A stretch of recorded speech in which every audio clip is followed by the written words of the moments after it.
إله إلا الله وحده لا شريك له والذي لا ضد له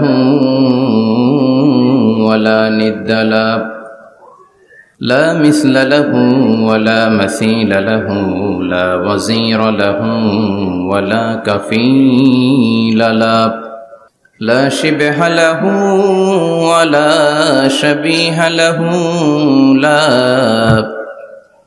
ولد له ولا والد له وهو الواحد الفرد الصمد لم يلد ولم يولد ولم يكن له كفوا أحد ونشهد أن سيدنا ونبينا وحبيبنا وبشيرنا ونذيرنا وطبيبنا وطبيب أرواحنا وحبيبنا وحبيب ربنا محمدا عبد الله ورسوله أرسله بالحق بشيرا ونذيرا وداعيا إلى الله بإذنه وسراجا منيرا أما بعد فقد قال الله تعالى في كلامه المجيد وفي فرقانه الحميد أعوذ بالله من الشيطان الرجيم بسم الله الرحمن الرحيم وما أرسلناك إلا رحمة للعالمين إن الله وملائكته يصلون على النبي يا أيها الذين آمنوا صلوا عليه وسلموا تسليما اللهم صل على محمد وعلى آل محمد كما صليت على إبراهيم وعلى آل إبراهيم إنك حميد مجيد اللهم بارك على محمد وعلى آل محمد كما باركت على إبراهيم وعلى آل إبراهيم إنك حميد مجيد আপনারা সবাই কেমন আছেন? আলহামদুলিল্লাহ, আমিও ভালো আছি। আমাদেরকে ভালো রাখে কে? আমাদেরকে সুস্থ রাখে কে? আবার আমাদেরকে অসুস্থ বানিয়ে পরীক্ষা করে কে? এজন্য সব সময় প্রশংসা করতে হবে কার? সব জায়গায় আল্লাহর প্রশংসা করতে রাজি আছেন? সব সময় আল্লাহর প্রশংসা করতে রাজি আছেন? আওয়াজ করে বলেন, সকালবেলা প্রশংসা করবেন কার?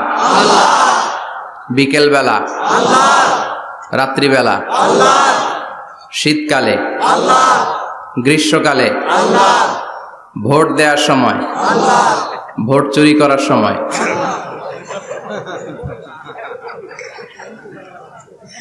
সব জায়গায় আল্লাহর প্রশংসা থাকার দরকার আছে না নাই? কিন্তু ভোট চুরি করা যাবে না। যাবে? ভোট হচ্ছে আল্লাহর পক্ষ থেকে অনেক বড় একটা আমানত। আর আমানতের ব্যাপারে in the day of judgement, কিয়ামতের কঠিন দিনে আপনাকে জিজ্ঞেস করবে কে? আল্লাহ। কুল্লুকুম রাঈন ওয়া কুল্লুকুম মাসউলুন আন রাইয়াতিহি। তোমরা প্রত্যেকে দায়িত্বশীল, আর তোমাদের প্রত্যেকের দায়িত্বের ব্যাপারে জিজ্ঞেস করা হবে। চিৎকার করে বলেন ঠিক কি না? এজন্য আমার ভোট আমি দেব, যাকে খুশি তাকে দেব এমনটা না, সৎ লোক দেখে দেব। ঠিক কি না? আমার ভোট আমি দেব, ইসলাম প্রিয় লোক দেখে দেব, যারা ইসলামের পক্ষে থাকে, যারা জনগণের বন্ধু, যারা দেশের টাকা বিদেশে পাচার করে না, যারা এক কলমের খোঁচা মেরে কোটি টাকা উধাও করে দেয় না, যারা আমরা বন্যায় কষ্ট পেলে আমাদেরকে দেখতে আসে, এরকম নেতার দরকার আছে না নাই? আবার নেতা ভুল করলেও নেতাকে শুধরে দিতে হয়, ঠিক কি না? ইমাম সাহেব যদি মসজিদে নামাজ পড়াতে যে ভুল করে, পিছন থেকে শুধরে দিতে হয় না? ইমাম সাহেব নামাজ শুরু করেছেন, ওয়াদ-দুহা ওয়াল-লাইলি ইযা সাজা মা ওয়াদ্দাআকা রাব্বুকা ওয়া মা ক্বালা, এরপরে ভুলে গেছে, আর বের হয় না। এরকম হয় না?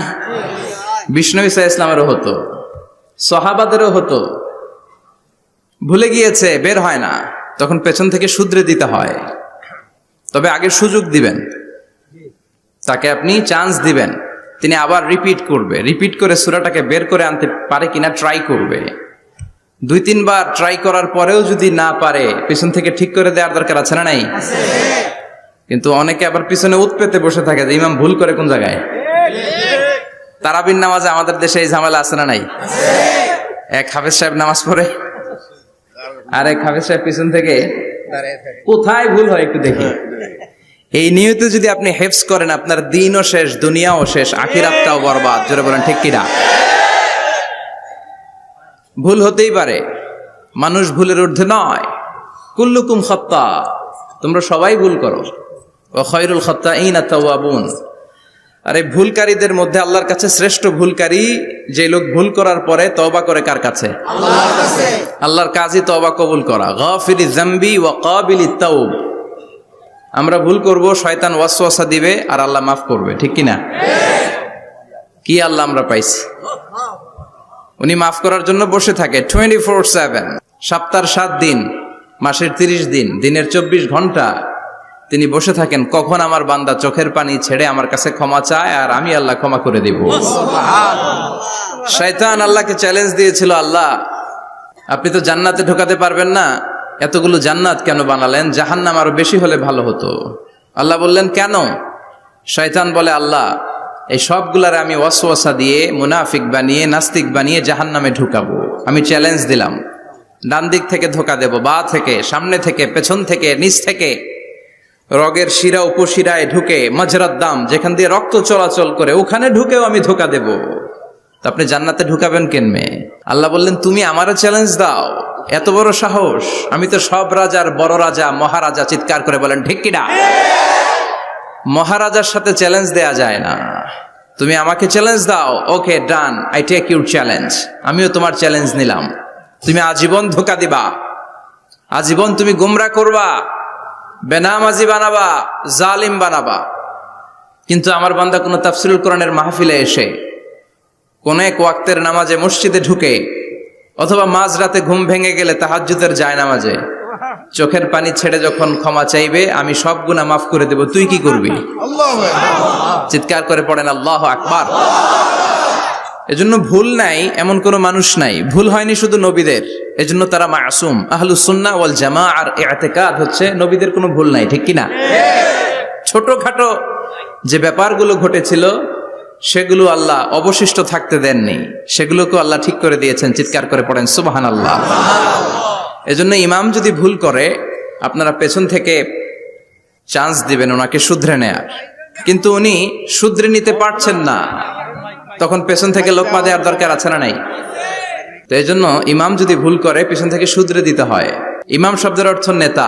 মসজিদের যিনি ইমাম উনি আমাদের নেতা, আর সমাজে যারা থাকে তারা কি কয়? পাবলিক। এরাও নেতা। সমাজের নেতা তো আরো বড় নেতা, ঠিক কিনা? নেতা যত বড়, ভুল করার সম্ভাবনাও তত। এজন্য মসজিদের নেতাকে যেমনি আমরা শুধরে দিয়েছি, সমাজের নেতারাও ভুল করলে শুধরে দিতে হবে। চিল্লায় বলেন ঠিক কিনা? এজন্য আপনার এই আমানত যে কোনো জায়গায় ব্যবহার করা যাবে না, যাকে মন চায় তাকে ভোট দেওয়া যাবে না। ভালো লোক দেখে, আমরা বিএনপি বুঝি না, আওয়ামী লীগ বুঝি না, জাতীয় পার্টি বুঝি না, জামাত ইসলাম বুঝি না, ঐক্যফ্রন্ট বুঝি না, কিচ্ছু বুঝি না। আমরা সাধারণ মানুষ বুঝি, যারা ইসলাম প্রিয়, যারা কোরআন প্রিয়, যারা আল্লাহকে ভালোবাসে, যারা জনগণের সুখে দুঃখে থাকে, তাদেরকে আমরা ভোট দিয়ে জয়যুক্ত করব। চিৎকার করে বলেন ঠিক কিনা? আল্লাহ আমাদেরকে সহি সমঝ দান করুক। আমরা পড়ি আমিন। আসুন আমরা ফরমালি আজকের এই বিশাল প্রোগ্রাম থেকে আল্লাহকে অফিসিয়ালি একটা থ্যাঙ্কস জানাই, ধন্যবাদ জানাই যে আল্লাহ তাআলা এত রাতেও এই চমৎকার পরিবেশে বসবার তৌফিক এনায়েত করে দিয়েছেন। নির্বাচনের কারণে এত বড় গ্যাদারিং করা যায় না, আসলে এটা বাস্তবতা। কোত্থেকে কি হয়ে যায়, এজন্য অনেক জায়গায় অনুমতিও দিতে চায় না। আবার অনেক জায়গার জনপ্রতিনিধিদের আবার অ্যালার্জি আছে, এরা মাহফিলের নাম শুনলেই অ্যালার্জি শুরু হয়ে যায়, আছে না নাই? এই এলাকার জনপ্রতিনিধি খুব ভালো, ইসলাম প্রিয়, এত বড় গ্যাদারিং কিন্তু কোনো বাদ সাধে নেই, তার মানে এরা ইসলামের পক্ষে, ঠিক কিনা? যারা ইসলামের পক্ষে তাদের জন্য আমাদের অন্তর থেকে দোয়া আছে না নাই? আর যারাই ইসলামের বিপক্ষে, whoever you are, I don't care, তুমি যেই হও না কেন, তুমি যদি ইসলামের বিপক্ষে যাও, তোমার জন্য আমার অন্তরে এক ফোঁটা দরদ নাই। এজন্য যারা এই প্রোগ্রামের অনুমতি দিয়েছেন তাদেরকে শুকরিয়া জানাই। পুলিশ প্রশাসনের ভাইরা অনেক সময় এসে থাকেন, তাদেরকেও শুকরিয়া জানাই। মিডিয়া কর্মী তো আজকে অনেক চলে আসছে, আমাদেরকে এখন কথা বলতে গেলে অনেক মাপযোগ করে কথা বলতে হয়। এজন্য মিডিয়াটাকে আমাদের ভালোভাবে কাজে লাগাতে হবে। সম্মানিত ভাইরা, আসুন আমরা অফিসিয়ালি আল্লাহকে একটা থ্যাঙ্কস দেই যে আল্লাহ তাআলা আমাদেরকে এখানে আসার বসার, মহাবিশ্বয় মহাগ্রন্থ আল কোরআন থেকে কথা শুনবার তৌফিক এনায়েত করলেন। আমরা হৃদয় নিংড়ানো মনের সবটুকুন ভালোবাসাকে উজাড় করে দিয়ে, সিংহ শার্দুলের মতো গর্জন করে, আকাশ বাতাস প্রকম্পিত করে, মন প্রাণ বুক মুখ একসাথে করে, দেহের সবটুকুন শক্তি গলার মাঝ বরাবর এনে চিৎকার করে পড়ি রাসূলের শেখানো শুকরিয়া বাণী কালিমাতু শুকর, আলহামদুলিল্লাহ। সবাই পড়েন, রব্বানা লাকাল হামদ হামদান কাসীরান তাইয়িবান মুবারাকান ফীহি ইয়া রাব্বি লাকাল হামদু কামা ইয়ানবাগি লিজালালি ওয়াজহিকা ওয়া আযীমি সুলতানিকা লাকাল হামদু বিল ঈমান লাকাল হামদু বিল ইসলাম লাকাল হামদু বিল কোরআন। আমরা প্রশংসা করলাম কার? আল্লাহর প্রশংসা করতে ভালো লাগে? যে বান্দা প্রশংসা করে বেশি বেশি, আল্লাহ তার উপর খুশি হয়ে যায়। বান্দা যখন কিছু খায়, খেয়ে বলে আলহামদুলিল্লাহ, আল্লাহ তার উপর খুশি হয়ে যায়। বান্দা যখন কিছু পায়, পেয়ে যদি বলে আলহামদুলিল্লাহ, আল্লাহ নেয়ামতের বাড়িধারা তার উপর আরো বাড়িয়ে দেয়। লা ইন শাকারতুম লা আযীদান্নাকুম ওয়া লা ইন কাফারতুম ইন্না আযাবী লাশাদীদ। নেয়ামতের শুকরিয়া করলে আরো বাড়িয়ে দেব। আমার খাজানা, আমার ধন ভান্ডার যে কত বিশাল, তোমাদের কোনো ধারণাই নাই। আল্লাহু আকবার। হাদিসে কুদসিতে আল্লাহ বলেন, ইয়া ইবাদি, হে গোলামেরা, লাউ আন্না আউওয়ালাকুম ওয়া আখিরাকুম ওয়া ইনসাকুম ওয়া জিন্নাকুম কামু আলা সাঈদিন ওয়াহিদ। পৃথিবীর সব মানুষগুলো, সাইয়েদনা আদম থেকে শুরু করে কিয়ামত পর্যন্ত যারা আসবে, সবাই যদি একটা বিশাল ময়দানের উপর দাঁড়িয়ে তাদের মনের যত চাহিদা আকুতি আছে সবকিছু আমার কাছে বলে, তারা যা চায় সবই যদি আমি দিয়ে দেই, প্রত্যেকের যত চাওয়া পাওয়া আছে সবও যদি আমি পূরণ করে দেই, আমার খাজিনা, আমার ধনভাণ্ডারের 1 ইঞ্চিও কমবে না। কত বড় ধনভাণ্ডারের তিনি মালিক, আল্লাহু আকবার। এজন্য বিপদে পড়লে চাইবো কার কাছে? বন্ধুর কাছে বিপদ শেয়ার করার আগে, ফেসবুকে শেয়ার দেওয়ার আগে শেয়ার দিব কার কাছে? কথা কি বুঝেন? প্রথমে শেয়ার চলবে কোথায়? আল্লাহর কাছে শেয়ার করব। বিশাল ধনভাণ্ডারের মালিক আমার সব সমস্যার সমাধান করে দিলেও তার ধনভাণ্ডারের কোনো কমতি হবে না, ঠিক কি না? এজন্য সব সময় আল্লাহর প্রশংসা করতে হবে বেশি বেশি। এত নেয়ামত তিনি দিয়েছেন, আপনি গুণে শেষ করতে পারবেন না। ওয়া ইন তা'উদ্দু নি'মাতাল্লাহি লা তুহসুহা। এত নেয়ামত দিয়েছি, গুণে শেষ করা যায় না। ঠিক যে মুহূর্তে আমরা এখন কথা শুনছি, অনেকে এখন হসপিটালের বেডে আছে না নাই? দুর্ঘটনায় আছে না নাই? ঋণের বোঝায় জর্জরিত, পাওনাদাররা বাড়িতে এসে ঝামেলা করে ঘরে থাকতে পারে না, আছে না নাই? মামলা হামলা ঝামেলা জুলুম, নানা কারণে নানা জায়গায় মানুষেরা বিপদে আছে। অনেকের ক্যান্সার, যেটার কোনো অ্যান্সার নাই, দেহের সেলের ভিতরে, প্রত্যেকটা সেলে কোষের ভিতরে জ্বালা ধরে গিয়েছে, হসপিটালের বেডে বসে মৃত্যুর প্রহর গুনছে, এরকম আছে না নাই? ঠিক সেই মুহূর্তে আমরা খুব শান্তিপূর্ণভাবে মহাবিশ্বয় মহাগ্রন্থ আল কোরআন থেকে কথা শুনতে বসতে পেরেছি। এজন্য শুকরিয়া চলবে কার? আল্লাহ, তুমি আজকের মাহফিলটাকে আমাদের নাজাতের ওসিলা বানাও। আমরা যেন তোমার শুকর গুজার বান্দা হতে পারি, তুমি তৌফিক দাও। কোম্পানিগঞ্জ বাজার শ্রমিক ফেডারেশনের উদ্যোগে ৮ম বার্ষিক ওয়াজ ও দোয়ার মাহফিল। সমাজে পরিবর্তন আসতে শুরু করেছে। আগে শ্রমিক ফেডারেশনের এরা যাত্রাপালা করতো, তাই না? নাচানাচি, দুনিয়াকে মজা লেলো, রুব্বানে নাচে কোমর দুলাইয়া, না? উনিও জানে রুব্বানে নাচে কোমর দুলাইয়া। ফেরেশতারা বলবে তো করে পিডামু আমরা জুলাইয়া। মায়ের আসরে নাই, প্রশ্ন করা হবে। কবরে যেতে না যেতেই প্রশ্ন করা হবে। মরতে আমাদেরকে হবেই। আকসিরু যিকরা হাযিমিল লাযযাত, পৃথিবীর সব স্বাদকে পানসা করে দেয় ওই বিষয়টাকে বেশি বেশি স্মরণ করো। বিশ্বনবী বলেছেন সব স্বাদকে পানসা করে দেয় কি? মরণ। ঠিক কি না? The most certain thing in our life is death, and the most uncertain thing in our life is the time of death. আমাদের জীবনের সবচাইতে সুনিশ্চিত বিষয় হচ্ছে মরণ, মরতে হবেই। কিন্তু সবচেয়ে অনিশ্চিত বিষয় হচ্ছে দ্য টাইম অফ ডেথ। কখন মরবো, কোথায় মরবো এটা জানি না, তাই না? আমরা যে মরবো এটা সবাই জানেন না? কথা বলেন। সবাই জানে, কিন্তু কখন মরবো জানেন? কিভাবে মরবো জানেন? কখন যে মৃত্যুর সময়টা চলে আসবে আমরা কেউ জানি না। এবং একটা মানুষের জীবনের সবচাইতে ভয়ঙ্কর অভিজ্ঞতা হচ্ছে এই মৃত্যু। আর এই এক্সপেরিয়েন্স, এই অভিজ্ঞতার কথা কাউকে শেয়ার করে যাওয়া যায় না। কেমন লেগেছিল তার বলে যাওয়ার আগেই তাকে উড়াল দিতে হয়, ঠিক কি না? এজন্য পরিবর্তন আসতে শুরু করেছে। বাজার শ্রমিক ফেডারেশনের ভাইয়ের আজকের এই চমৎকার প্রোগ্রামের অ্যারেঞ্জ করেছে। আমি আন্তরিক শুভেচ্ছা এবং মোবারকবাদ তাদেরকে জানাই। কোম্পানিগঞ্জ হাই স্কুল প্রাঙ্গণ, আলহামদুলিল্লাহ। আজকে সভাপতি জনাব হাজী মোহাম্মদ কামাল উদ্দিন সাহেব, চেয়ারম্যান 15 নং নবীপুর। সহসভাপতি হচ্ছে জনাব হাজী মোহাম্মদ জয়দুল হোসেন ভুঁইয়া সাহেব, আপনি, মাশাআল্লাহ। তারপর প্রধান অতিথি হচ্ছে জনাব আলহাজ মোহাম্মদ ইউসুফ আব্দুল্লাহ হারুন সাহেব, আল্লাহ কবুল করুক। যারা আসছে, যারা আসবে, আল্লাহ সবাইকে কবুল করুক। মাইকের আওয়াজ যে বোনেরা শুনছে, আল্লাহ তাদেরকেও কবুল করুক। সম্মানিত ভাইরা, আমি আপনাদের খেদমতে আল কোরআন আল কারীম থেকে ছোট্ট একটা আয়াত তেলাওয়াত করেছি। এই আয়াতের আলোকে কিছু কথা আপনাদের সামনে উপস্থাপন করার চেষ্টা করব ইনশাআল্লাহ। সবাই পড়েন ইনশাআল্লাহ। রব্বুল আলামিন ইরশাদ করছেন, ওয়ামা আরসালনাকা ইল্লা রাহমাতাল লিল আলামিন। মুখস্থ আছে না সবার? পড়েন, ওয়ামা আরসালনাকা ইল্লা রাহমাতাল লিল আলামিন। সূরাতুল আম্বিয়ার ছোট্ট একটা আয়াত, যে সূরাটা আল্লাহ তাআলা নবীদের জন্য ডেডিকেট করেছেন। এখানে আল্লাহ বলছেন, ওমা আরসালনাকা ইল্লা রাহমাতাল লিল আলামিন। I have sent you as a mercy, as a rahmah, as a barakah, as a blessings for the whole world, for the entire world. ও নবী, আপনি গোটা বিশ্বের জন্য রহমত। শুধু মানব গোষ্ঠীর জন্য না, শুধু দানব গোষ্ঠীর জন্য না, জিনদের জন্য না, প্রাণীকুলদের জন্য না, শুধু ফেরেশতাদের জন্য না, গোটা বিশ্বের জন্য বিশ্বনবীকে রহমত বানিয়ে পাঠিয়েছে কে? সবার জন্য রহমত। খোশ মেজাজের মানুষ ছিলেন, নরম দিলের মানুষ ছিলেন। ফাবিমা রাহমাতিম মিনাল্লাহি লিনতা লাহুম ওয়ালাউ কুনতা ফাযযান গালিযাল কলবি লান ফাদ্দু মিন হাওলিক। আল্লাহ বললেন, ও নবী, আপনার হৃদয়টা বড় নরম, সফট হার্টেড মানুষ আপনি, কোমল হৃদয়ের মানুষ আপনি, খোশ মেজাজের মানুষ। বিশ্বনবী এত খোশ মেজাজের মানুষ ছিলেন, বিশ্বনবী যেখানেই যেতেন ওখানে মানুষের ভিড় হয়ে যেত।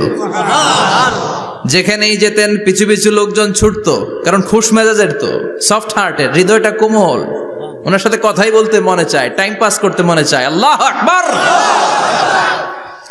বাচ্চাদের জন্য রহমত। ছোট বাচ্চারা বিশ্বনবীর সামনে যদি কখনো চলে আসতো, বিশ্বনবী ওনার কোমল হাতটা বাচ্চাদের মাথার মধ্যে হাত বুলিয়ে দিতে।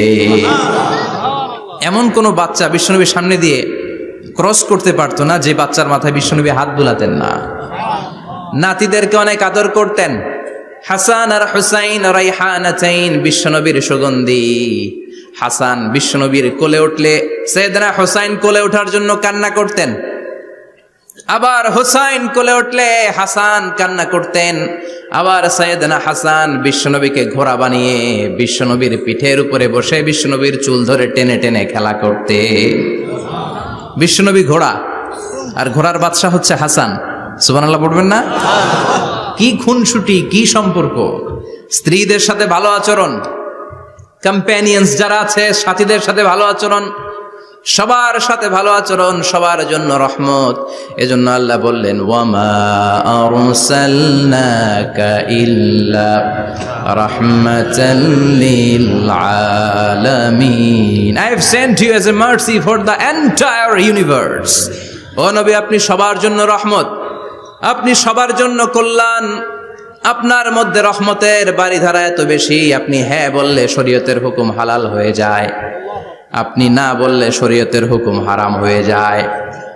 আবার আপনি আঙ্গুল তুললে চাঁদ দুই ভাগ হয়ে যায়, জমিন থেকে পা তুললে আপনি আকাশে মেরাজে চলে যান। কি স্ট্যাটাস! কুড ইউ ইমাজিন কি স্ট্যাটাস আল্লাহ ওনাকে দিয়েছে! উনি হ্যাঁ বললে এটা হালাল, কারণ কোনটা হালাল কোনটা হারাম এটা ওনার কাছ থেকে জেনেছে। উনি যদি বলে ইয়েস, করতে পারবেন আপনারা, হালাল, কোটি কোটি মানুষের জন্য পারমিসিবল, লিগ্যাল। উনি যদি বলেন নো, আমাদের সবার জন্য এটা হারাম, কোটি কোটি মানুষ আর করতে পারবো না। আঙ্গুল তুলেছেন, চাঁদ দুই ভাগ হয়েছে, পা তুলেছেন, মেরাজে চলে গিয়েছে। আল্লাহু আকবার! তার মানে এমন নবী যে নবীর হা এবং না এগুলো শরীয়তের দলিল, ঠিক কিনা? এ নবী এমন নবী, এ নবীরে বাদ দিলে কোরআন বোঝা যায় না, এ নবীরে বাদ দিলে হাদিস বোঝা যায় না, এ নবীরে বাদ দিলে নামাজ বোঝা যায় না, ঠিক কিনা? কারণ কেমন করে নামাজ পড়তে হবে এই নবী আমাদেরকে হাতে কলমে শিখিয়েছে। সল্লু কামা রাআইতুমুনি উসাল্লি, আমি যেমনি সালাত পড়ি তেমনি পড়ো। বিশ্বনবী যেমন শিখিয়েছেন তার বাইরে অন্য কোন নিয়মে সালাত পড়লে হবে নাকি? কথা বলেন। ফজরের সালাত 2 রাকাত, আপনি যদি পড়েন 3 রাকাত, কবুল হবে নাকি? 4 রাকাত পড়লে, 6 রাকাত, 12 রাকাত এরকম পড়লে মায়ের আসানা নাই, কবুল হবে না। অনেক বেশি পড়েছেন, সময়ও দিয়েছেন বেশি, কবুল হবে না। কেননা বিশ্বনবী যেভাবে শিখিয়েছে ওইভাবে পড়েন নাই তো, ঠিক কিনা? আবার বিশ্বনবী যেমন রোজা রেখেছেন তেমন রাখতে হবে। কেমন করে রোজা রাখতে হয় বিশ্বনবী শেখালেন। ফজর থেকে শুরু করে সন্ধ্যা পর্যন্ত রোজা রাখবেন। আপনি সকাল থেকে শুরু করে আসর পর্যন্ত রেখে আসরের পর ইফতারি করলে হবে নাকি? কথা বলেন। কারণ বিশ্বনবীর পদ্ধতিতে হয় নাই। আবার এই নবীকে বাদ দিলে হজ বোঝা যায় না, কেননা এই নবী কেমন করে হজ করতে হয় আমাদেরকে শিখিয়েছেন। বিশ্বনবী ওনার পুরো জীবনে 4টা উমরা করেছেন, একটা মাত্র হজ করেছেন। আর বলেছেন খুযু আন্নী মানাসিকাকুম, কেমন করে হজ করতে হয় আমার কাছ থেকে তোমরা শিখে নাও। হজের সিস্টেম কি আমার থেকে শিখে নাও। মাত্র একবার হজ করেছেন, তাতেই হজের সব আহকামগুলো আমাদের কাছে ক্রিস্টাল ক্লিয়ার, স্বচ্ছ কাচের মতো, স্ফটিক কাচের মতো, স্বচ্ছ পানির মতো এত সুন্দর তিনি বর্ণনা দিয়েছেন। এই বর্ণনার উপর ভিত্তি করে লক্ষ লক্ষ মানুষ গোটা বিশ্ব থেকে কাবার প্রান্তরে জমা হয়, ঠিক কিনা? মাসাবাতান লিন্নাসি ওয়া আমনা, গোটা বিশ্বের মানুষের মিলন কেন্দ্র।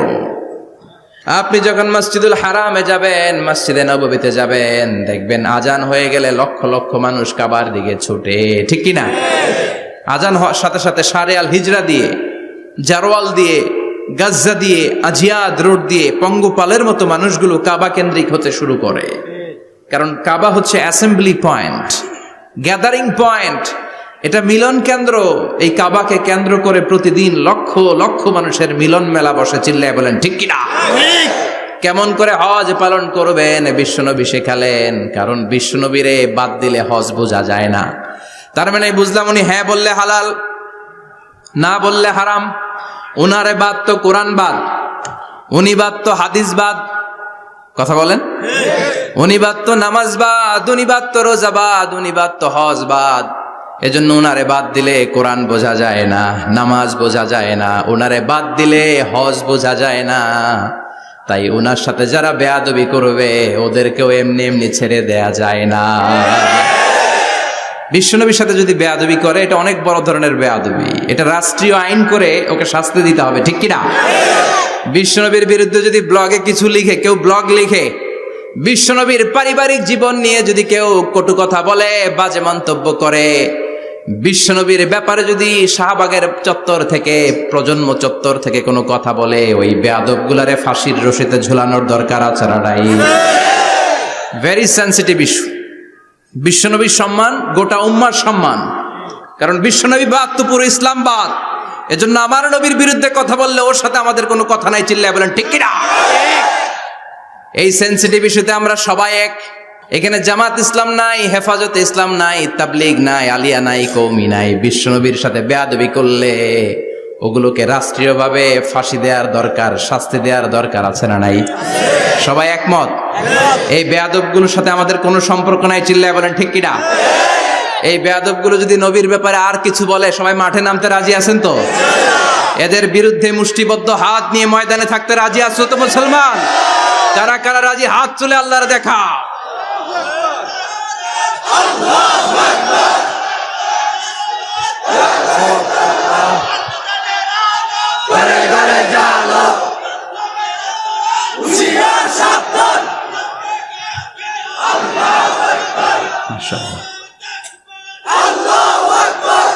আল্লাহ তুমি কবুল করো। বিশ্বনবীর ভালোবাসা যেন আমরা অন্তরে রাখতে পারি, তুমি তৌফিক দাও। বিশ্বনবীর অনুসরণ এবং ভালোবাসা ছাড়া আল্লাহকে পাওয়া যাবে? আল্লাহকে যে পাইতে চায় হাজরাতের অনুসরণে, আরশ কুরসি লৌহ কালাম না চাইতে পেয়েছে সে।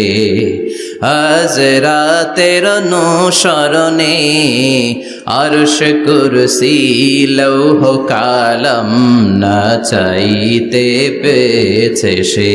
সুবহানাল্লাহ পড়েন। এজন্য আল্লাহ বললেন, নবী আপনাকে আমি গোটা বিশ্বের মানুষের জন্য রহমত করে পাঠালাম, আবার আপনার চরিত্রটা গোটা বিশ্বের মানুষের জন্য আমি মডেল করে দিলাম। আল্লাহু আকবার। ওয়া ইন্নাকা লাআলা খুলুকিন আযীম। ও নবী, চমৎকার একটা চরিত্রের উপরে আমি আপনাকে প্রতিষ্ঠিত রেখেছি। And verily you are on a very good standard of character. ও নবী, আপনার চরিত্রটা বড় সুন্দর। আপনার চরিত্রের মতো গোটা বিশ্বের কারো চরিত্র হতে পারে পা থেকে মাথা পর্যন্ত বিশ্বনবীর চরিত্রে একটা কালো দাগ বসানোর মতো ক্ষমতা কারো আছে নাকি? কারণ বিশ্বনবীর চরিত্র হলো কোরআনের চরিত্র। মা আয়েশাকে বলা হলো, মা আমাদের পেয়ারা নবীর চরিত্র কেমন ছিল আমাদেরকে বলে শোনান। মা আয়েশা বললেন, ও সাহাবীরা, বিশ্বনবীর চরিত্র ছিল কোরআনের চরিত্র। কানা খুলুকুহু আল কোরআন। বিশ্বনবীর চরিত্র ছিল কোরআনের চরিত্র। পুরো কোরআনে 30 পারাতে থিওরিটিক্যালি যা বলে শোনানো হয়েছে, বিশ্বনবীর জীবনীতে চরিত্রে প্র্যাকটিক্যালি ওই সব কিছু করে দেখানো হয়েছে। পুরো কোরআনে 30 পারাতে থিওরিটিক্যালি যা বলা, বিশ্বনবীর চরিত্রে প্র্যাকটিক্যালি সেটা করে দেখানো। সুবহানাল্লাহ বাড়িতে যে বলেন। আবার বিশ্বনবীর আরেক স্ত্রী উম্মে সালামা বলতেন, ইনদামা ইয়ামশি রাসূলুল্লাহি আলাল আরদি কাআন্নাল কুরআনা ইয়ামশি আলাইহি। যখন বিশ্বনবী রাস্তার উপর দিয়ে হেঁটে যেত, মনে হয় কোরআন শরীফটা রাস্তার উপর দিয়ে হেঁটে হেঁটে যায়। কোরআনুল কারীম রাস্তা দিয়ে হেঁটে হেঁটে যাচ্ছে, মনে হচ্ছে যে এটা বিশ্বনবী নয়, এটা জীবন্ত কোরআন। পড়েন আল্লাহু আকবার। এজন্য এই নবীকে আল্লাহ এমন স্ট্যাটাস দিয়েছেন, পৃথিবীর কোন নবীকে তেমন স্ট্যাটাস দিয়েছে নাকি? এই নবীকে আল্লাহ এমন মর্যাদা দিয়েছে, গোটা বিশ্বের কাউকে এমন মর্যাদা দিয়েছে নাকি? এমন কিছু গুণাবলী, ক্যারেক্টারিস্টিক্স আল্লাহ বিশ্ব নবীকে দিয়েছে, পৃথিবীর কোন নবীকে সেগুলো দেয় নাই। সুবহানাল্লাহ। খুশি না বেজার? খুশি তো সবাই। কি দিয়েছেন, কি স্পেশাল এক্সট্রা স্ট্যাটাস আল্লাহ তাআলা বিশ্ব নবীকে দিয়েছেন আমরা শুনি। এক নাম্বার স্ট্যাটাস হলো সাহিবু শাক্কি সাদর। বিশ্ব নবীর সিনা চাক হয়েছে, পৃথিবীর কোন নবীর সেটা হয় নাই। সুবহানাল্লাহ। 2 বার হয়েছে এটা বিশ্ব নবীর জীবনে। হালিমাতু সাদিয়ার বাড়িতে যখন দুধ পান করতে গিয়েছিল তখন হয়েছিল, আবার মেরাজের রাতে হয়েছিল। উম্মে হানির ঘর থেকে চলে সাইয়েদনা জিবরাইল বিশ্ব নবীকে হাতিমে কাবায় শুইয়ে দিলেন। এরপর গলার নিচ থেকে শুরু করে নাভি পর্যন্ত বুকটা কেটে ফেললেন, বিশ্বনবীর হৃদয়টাকে বের করলেন, জামজামের পানি দিয়ে ধৌত করলেন, আবার পেটের ভেতরে হৃদয়টাকে ঢুকিয়ে দিলেন। দিস ইজ কল্ড শাক্কে সাদার। উর্দু ফার্সিতে বলে সিনা চাক, ইংরেজিতে বলে ওপেন হার্ট সার্জারি। সুবহানাল্লাহ পড়বেন না? আমাদের অনেকের ওপেন হার্ট সার্জারি হয় না, গলা থেকে নাভি পর্যন্ত কাটা, সেলাই করে দিলে আবার বাঁচে। এটা বিশ্বনবীর সিনা চাক থেকে আবিষ্কার হয়েছে, পড়েন আল্লাহু আকবার। যে সমস্ত সাহাবারা বিশ্বনবীকে খালি গায়ে দেখেছে, উদম গায়ে দেখেছে, তারা বর্ণনা করেছে দুইটা কাপড় মাঝখান দিয়ে সেলাই করলে যেমনি দাগ দেখা যায়, আমরা বিশ্বনবীর গলা থেকে নাভি পর্যন্ত এরকম সেলাইয়ের দাগ দেখতে পেয়েছি। শাক্কুস সাদর, special status of the last Messenger Muhammad সাল্লাল্লাহু। আর কোন নবীকে আল্লাহ এটা দেয় নাই, খুশি না বেজার? আবার উনি হলেন সাহিবুল মেরাজ, উনার মেরাজ হয়েছে, আর কোন নবীর হয়েছে নাকি? কথা বলেন। বিশ্বনবীর হৃদয়টা বড় ভাঙা, কলিজার টুকরা স্ত্রী খাদিজা নাই, যাকে সবচেয়ে ভালোবাসতেন, সবচেয়ে প্যার করতেন, যাকে মাহাব্বাত করতেন। এবং সাইয়েদাতুনা খাদিজার জন্য বিশ্বনবী মা আয়েশাকে ধমকও দিয়েছেন। সাইয়েদাতুনা খাদিজার কথা যখন বিশ্বনবী বলে বেড়ায় মা আয়েশার কাছে, খাদিজার কথা বললে মা আয়েশা বলতেন, ও নবী, কোন জাহিলি যুগে এক বুড়ি মহিলার সাথে আপনার বিয়ে হয়েছিল, মরে গিয়েছে, কবরে শুয়ে আছে। ওই মহিলার পরে কত সুন্দরী সুন্দরী নারীরা আমরা আপনার ঘরে আসলাম, তারপরে ওই বুড়ির কথা আমাদেরকে বলেন কেন? ওই বুড়ির কথা শোনান কেন? বিশ্বনবী রেগে গেলেন। সাইয়েদাতুনা খাদিজাকে বুড়ি বলার কারণে বিশ্বনবী মা আয়েশার চোয়ালটা এইভাবে চেপে ধরেছে। কোনদিন স্ত্রীর গায়ে হাত তোলেননি, শুধু এই একবার খাদিজাকে বুড়ি বলার কারণে মা আয়েশার থুতনি চেপে ধরেছিলেন। আল্লাহু আকবার। আবার বিশ্বনবী বলতেন, রুজিকতু হুব্বাহা, খাদিজার ভালোবাসা আল্লাহ আমার হৃদয়ে ঢুকিয়ে দিয়েছে। আবার বিশ্বনবী দোয়া করলে বলতেন, ও আল্লাহ, ওই কিয়ামতের ময়দানে যেদিন বন্ধু বন্ধুরে চিনবে না, বাবা ছেলেরে চিনবে না, মা তার মেয়েরে চিনবে না, পীর সাহেব মুরিদরে চিনবে না, মুরিদ পীর সাহেবরে চিনবে না, ওই কঠিন দিনে যেন আমি আমার কলিজার টুকরা খাদিজারে ভুলে না যাই। ওই কঠিন দিনে আমি যেন আমার খাদিজারে চিনতে পারি। সুবহানাল্লাহ। তার মানে ভালোবাসা বেশি না কম? সাইয়েদাতুনা খাদিজা ইন্তেকাল করলেন, জাবালে হাজুনের পাশে ওনার কবর। যারা হজ উমরা করতে গিয়েছেন দেখেছেন না, মক্কা একটা কবর আছে, এটা মাকবারাতুল মা'লা, মা'লা, কিন্তু এটারে বাংলাদেশিরা বলে জান্নাতুল মুআল্লা। কি বলে? এটাতে জান্নাতুল মুআল্লা বলবেন না, কারণ এই কবরস্থানে অনেক কাফির মুশরিকেরও কবর আছে, তো ওদের কবরস্থান কি জান্নাত হইতে পারে? এটাকে মাকবারা বলবেন। মাকবারা মা'লা বা মুআল্লা, আর মদিনায় হচ্ছে মাকবারাতুল বাকিয়া। মুআল্লা কবরস্থান মক্কায়, আর বাকি কবরস্থান মদিনায়। এর পাশে বিশাল এক পাহাড়, হেরেম শরীফ থেকে দেখা যায় জাবালে হাজুন, এর পাদদেশে বিশ্বনবী নিজ হাতে সাইয়েদাতুনা খাদিজাকে কবর দিয়েছেন। কবর দিয়ে সবাই চলে যায়, বিশ্বনবী যায় না। দাঁড়িয়ে দাঁড়িয়ে কাঁদতে লাগলেন। সাইয়েদনা আবু বকর বলে, নবী চলেন ঘরে ফিরে যাই। বিশ্বনবী বললেন, তুমি যাও, আমি যাব না। যেই মহিলাটাকে এইমাত্র কবর দিলাম সাধারণ মহিলা না, আমার বিপদের দিনের সঙ্গিনী খাদিজা। আজীবন আমাকে ছাতার মতো শেল্টার দিয়েছে, সমস্ত সম্পদ আমার পায়ের সামনে বিছিয়ে দিয়েছে রে আবু বকর। তোমার মনে চায় ঘরে ফিরে যাও, আমি দাঁড়িয়ে থাকবো। এখনই খাদিজার কবরের 3টা প্রশ্ন করা হবে, আমি খাদিজার পক্ষ থেকে 3টা প্রশ্নের জবাব দিয়ে তারপরে ঘরে ফিরে যাবো রে আবু বকর। সাইয়েদনা জিবরাইল এসে বললেন, ইয়া রাসূলুল্লাহ, ইয়া হাবিবাল্লাহ, দাঁড়িয়ে থাকার দরকার নাই, আবু বকরের সাথে চলে যান। রব্বুল আলামিন বলেছেন, ওই কবরের 3টা প্রশ্নের জবাব দিতে যদি খাদিজার সমস্যা হয়, আরশের উপর থেকে 3টা কবরের প্রশ্নের জবাব আল্লাহ নিজেই দিয়ে দিবে। কি প্যার করতেন বিশ্বনবীকে। সাইয়েদাতুনা খাদিজা ইন্তেকাল করলেন, চাচা আবু তালেব ইন্তেকাল করলো। দাওয়াত দেওয়ার জন্য বিশ্বনবী ওই তায়েফের ময়দানে গেলেন। তায়েফের ছেলেরাও পাথর মেরে বিশ্বনবীর দেহটারে ঝাঁঝরা করে দিল। বলেন ঠিক কিনা? খেয়ে না খেয়ে দিন প্রচারের কাজে নিজেকে দিয়েছ বিলিয়ে, তায়েফের কাফিরেরা চিনল না সে আলো, দুষ্ট ছেলেদের পিছু দিল লেলিয়ে, পাথরের আঘাতে ক্ষত বিক্ষত হয়ে সারা শরীর থেকে রক্ত ঝরে।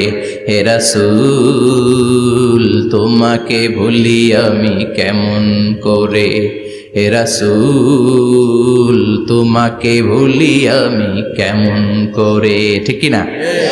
খাদিজা নাই, আবু তালেব নাই, তায়েফে যে মার খেয়ে আসলেন, অন্তরটা একেবারে ভাঙা, আর মন বসে না, কিচ্ছু ভাল লাগে না। বিশ্বনবীর মনের ভেতরে হাহাকার। বিশ্বনবীর মনে হলো ডানে বায়ে দুনিয়ায় আমার মনে হয় কেউ নাই। বিশ্বনবী দুনিয়ায় বসে কষ্ট পায়, আরশের উপর থেকে এগুলো দেখে কে? আল্লাহ প্ল্যান করছেন কেমন করে আমার বন্ধুর মনটারে ভালো করা যায়। বিশ্বনবীকে স্পেশাল সারপ্রাইজ দেওয়ার জন্য আল্লাহ প্ল্যান করলেন। জিব্রাইল ডেকে বললেন, ও জিব্রাইল, আমার পেয়ারা নবীকে স্পেশাল সারপ্রাইজ দিব, কিন্তু এই সারপ্রাইজের গিফটটা তোমার হাত দিয়ে আমি দিতে চাই না, তুমি দিয়ে আসলে হবে না। আমার পেয়ারা নবীকে দুনিয়া থেকে টান দিয়ে আমার আরশের উপরে নিয়ে আসো। সাহিবুল মেরাজ, যেই নবীর মেরাজ হয়েছে আর কোন নবীর হয় নাই। এই মেরাজ করতে যে কত কাণ্ড, কত প্ল্যান প্রোগ্রাম আল্লাহর। টাইমের স্পিডকে আল্লাহ থামিয়ে দিলেন। মক্কা থেকে উঠিয়ে বিশ্বনবীকে এক মরুভূমিতে রাখা হলো রাতে। বললেন দোয়া করেন। দোয়া করে বিশ্বনবী বললেন, ভাই জিবরাইল, এটা কোন জায়গা, কোথায় দোয়া করব? সাইয়েদনা জিবরাইল বলেন, নবী, কিছুদিন পরে এই জায়গায় আপনি হিজরত করে আসবেন, এই জায়গার নাম ইয়াসরিব, মদিনা। দোয়া করলেন। আবার সেখান থেকে তুলে এক পাহাড়ে রাখা হলো, নবী দোয়া করেন। দোয়া করে নবী বললেন, এটা কোন পাহাড়? অন্ধকার, আমি তো কিছু চিনি না। সাইয়েদনা জিবরাইল বললেন, নবী, এটা সাধারণ পাহাড় নয়, এই পাহাড়ের কথা আল্লাহ কোরআনে বলেছেন, এই পাহাড়ের কসম আল্লাহ কোরআনে খেয়েছেন। এই পাহাড়টা হলো আপনার ভাই মুসার পাহাড়, তুর পাহাড়। তুর পাহাড়ে তিনি দোয়া করলেন। কত কিছু করে বিশ্বনবীকে আল্লাহর আরশে নিয়ে যাওয়া হলো। সাহিবুল মেরাজ। বিশ্বনবী ছাড়া আর কোন নবীর কি এরকম মেরাজ হয়েছে? সবাই বলেন হয়েছে। এরপর উনি হলেন সাহিবুস শাফা, শাফাতের মালিক। বিশ্বনবী ছাড়া কিয়ামতের ময়দানে কেউ আমাদের জন্য সুপারিশ করতে পারবে না। পাগল হয়ে যাব আমরা। সূর্যটা মাথার কাছে, ক্ষুধায় তৃষ্ণায় জিহ্বাটা কুকুরের মতো বের হয়ে ঝুলতে থাকবে। মাথার মগজগুলো গলে গলে নাকের ছিদ্র দিয়ে, কানের ছিদ্র দিয়ে বেয়ে বেয়ে পড়তে থাকবে। বাবা ছেলের দেখলে দিবে দৌড়, বলবে চিনি না, ইয়া নাফসি, আল্লাহ আমারে বাঁচাও। ঠিক কিনা? পীর সাহেব মুরিদ রে বলবে চিনি না, মুরিদ পীর সাহেব রে বলবে চিনি না, ভাই ভাই রে চিনবে না। সব নবী আর সব উম্মতের একটাই জিকির, ইয়া নাফসি, ইয়া নাফসি। নবীও জিকির করে ইয়া নাফসি, উম্মতও জিকির করে। সবাই সাইয়েদনা আদম রে ধরবে, সাইয়েদনা আদম বলবে আমি পারবো না। নূহের কাছে যাও, সাইয়েদনা নূহ বলবে পারবো না। ইব্রাহিমের কাছে যাও, সাইয়েদনা ইব্রাহিম বলবে পারবো না। মুসা আলাইহিস সালামের কাছে যাও, মুসা আলাইহিস সালাম বলবেন পারবো না। ঈসা আলাইহিস সালামের কাছে যাও, সাইয়েদনা ঈসা আলাইহিস সালাম বলে এত জায়গায় ঘুরে লাভ নাই, জায়গা মতো যাও মিয়া, জায়গা মতো যাও। মাকামে মাহমুদে বিশ্বনবীকে সেজদায় পড়ে থাকতে দেখবা। ওই নবী ছাড়া আজকের এই ভয়ঙ্কর আমাদের সবার বিপদের দিন। এই বিপদের দিনে আল্লাহর সামনে দাঁড়িয়ে কথা বলার মতো সাহস আজকে কারো নাই। বিশ্বনবী কাঁদতে থাকবেন, সেজদায় পড়ে কাঁদবেন।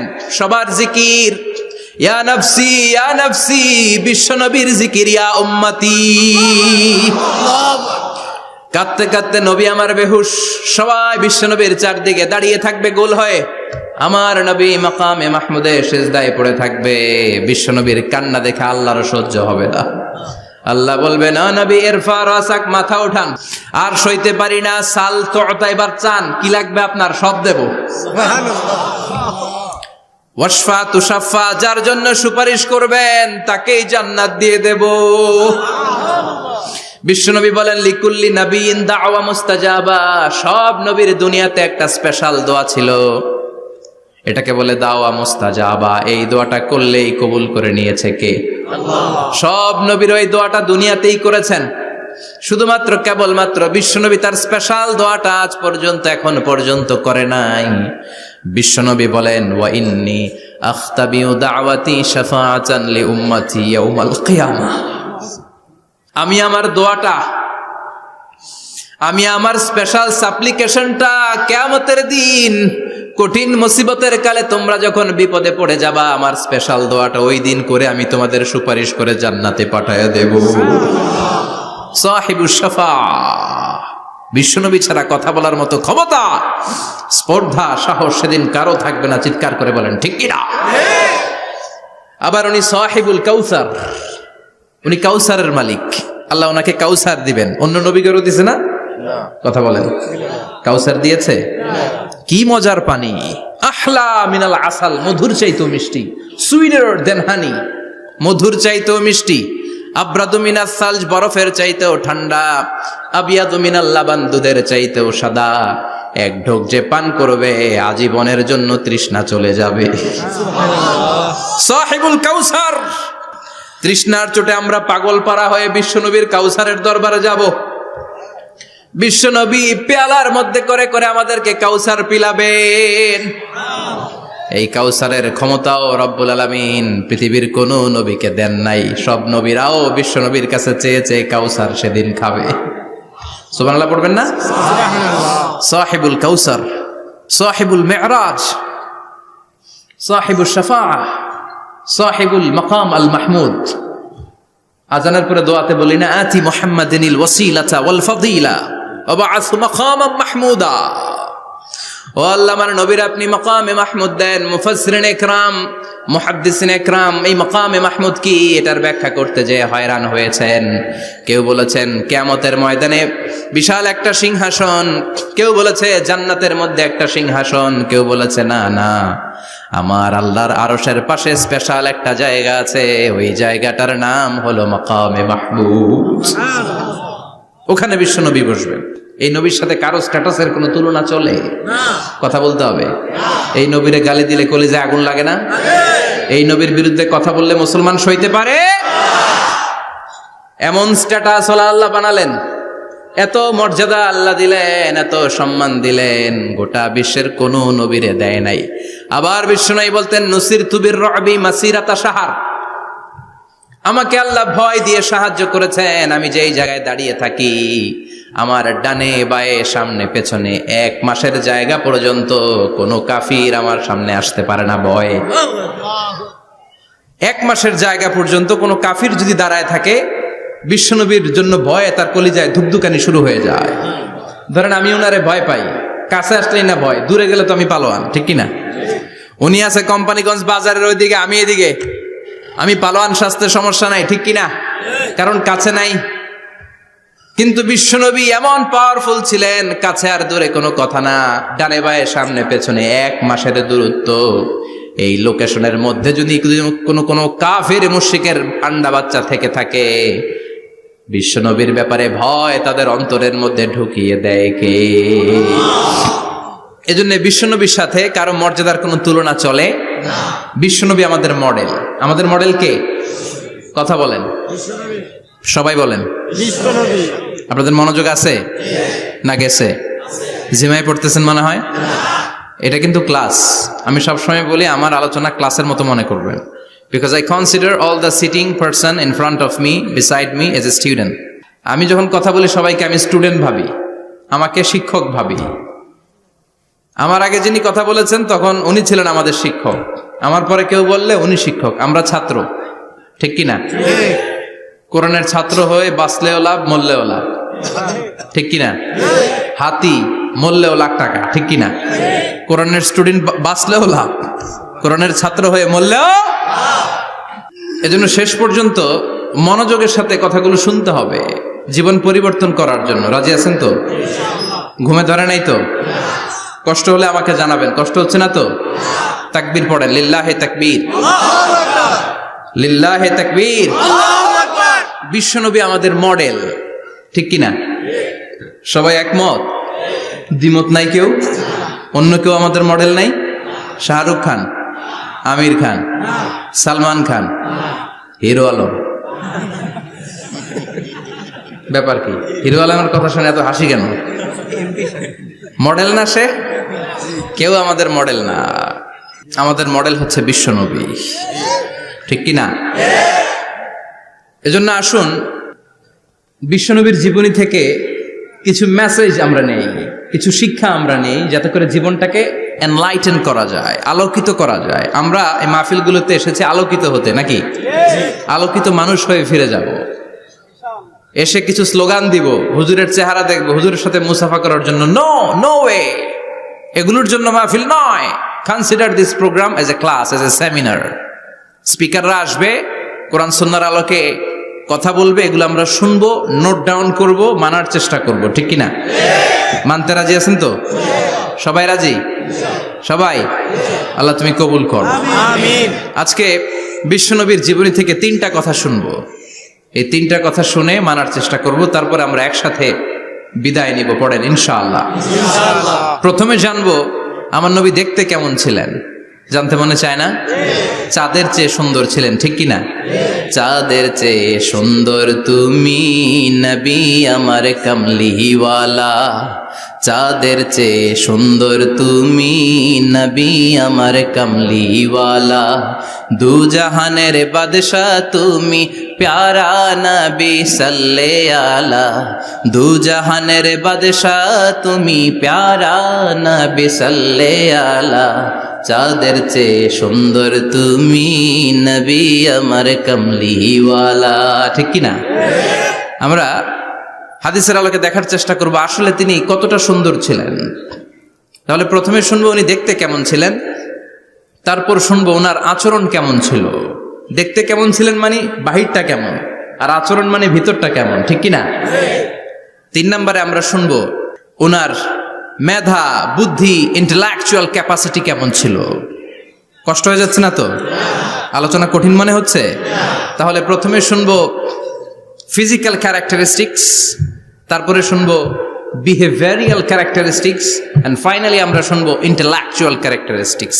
প্রথমে শুনবো দেখতে কেমন, তারপরে শুনবো আচরণ কেমন, এরপরে শুনবো বুদ্ধি কেমন। পড়ান ইনশাআল্লাহ। শুনতে রাজি আছেন তো? প্রথম পয়েন্টে আমরা শুনবো আমার নবী দেখতে কেমন ছিলেন।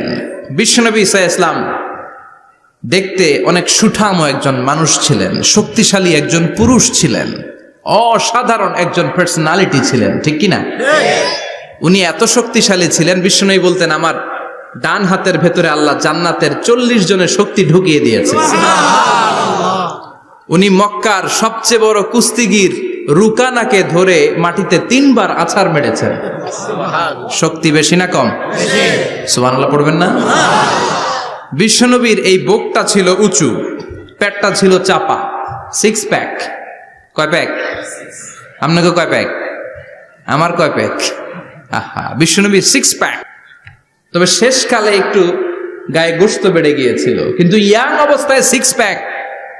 এই মুরাদনগরে জিমনেশিয়াম নাই?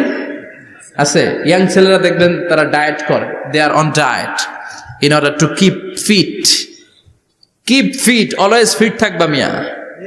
যৌবনকে ধরে রাখতে হবে, ঠিক কিনা? কারণ যুবকরা যদি ভালো পথে চলে, ভালো থাকবে বাংলাদেশ। যুবক যদি পথ হারায়, হায় হায় করবে বাংলাদেশ, ঠিক কিনা? যুবকদের মধ্যে আছে প্রাণ ঢালা শক্তি আর উচ্ছ্বাস, তাদের গায়ের রক্ত গরম, তারা চাইলে অনেক কিছু করতে পারে। এই যে কিছুদিন আগে কোটা বিরোধী আন্দোলন হলো, নিরাপদ সড়ক চাই আন্দোলন হয়েছে না?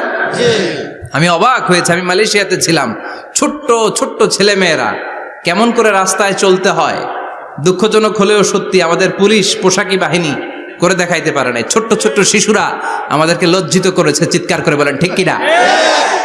কিন্তু এত সুন্দর ইনিশিয়েটিভ নেয়ার পরে আমাদের পক্ষ থেকে যে আচরণ পাওয়ার কথা ছিল, এটা তারা পায় নাই। কথা বলেন।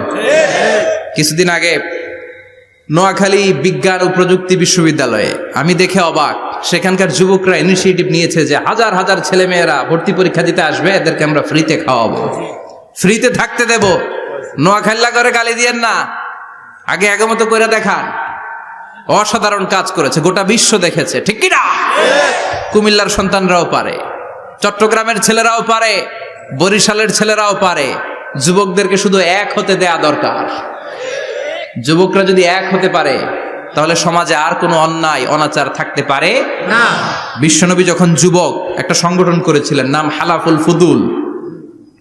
হালাফুল ফুদুল করেছিলেন, ওনার বয়সের 15-20 বছরের সবাইকে এক প্ল্যাটফর্মে নিয়ে এসেছেন, হাতে হাত রেখে শপথ করেছেন, দে টুক অ্যান ওথ, কোন টেন্ডারবাজি চলবে না, চাঁদাবাজি চলবে না, মাস্তানি চলবে না, ইফটিজিং চলবে না, মেয়েদের ওন্না ধরে টানাটানি চলবে না, খাদ্যে ভেজাল চলবে না, ওজনে কম চলবে না।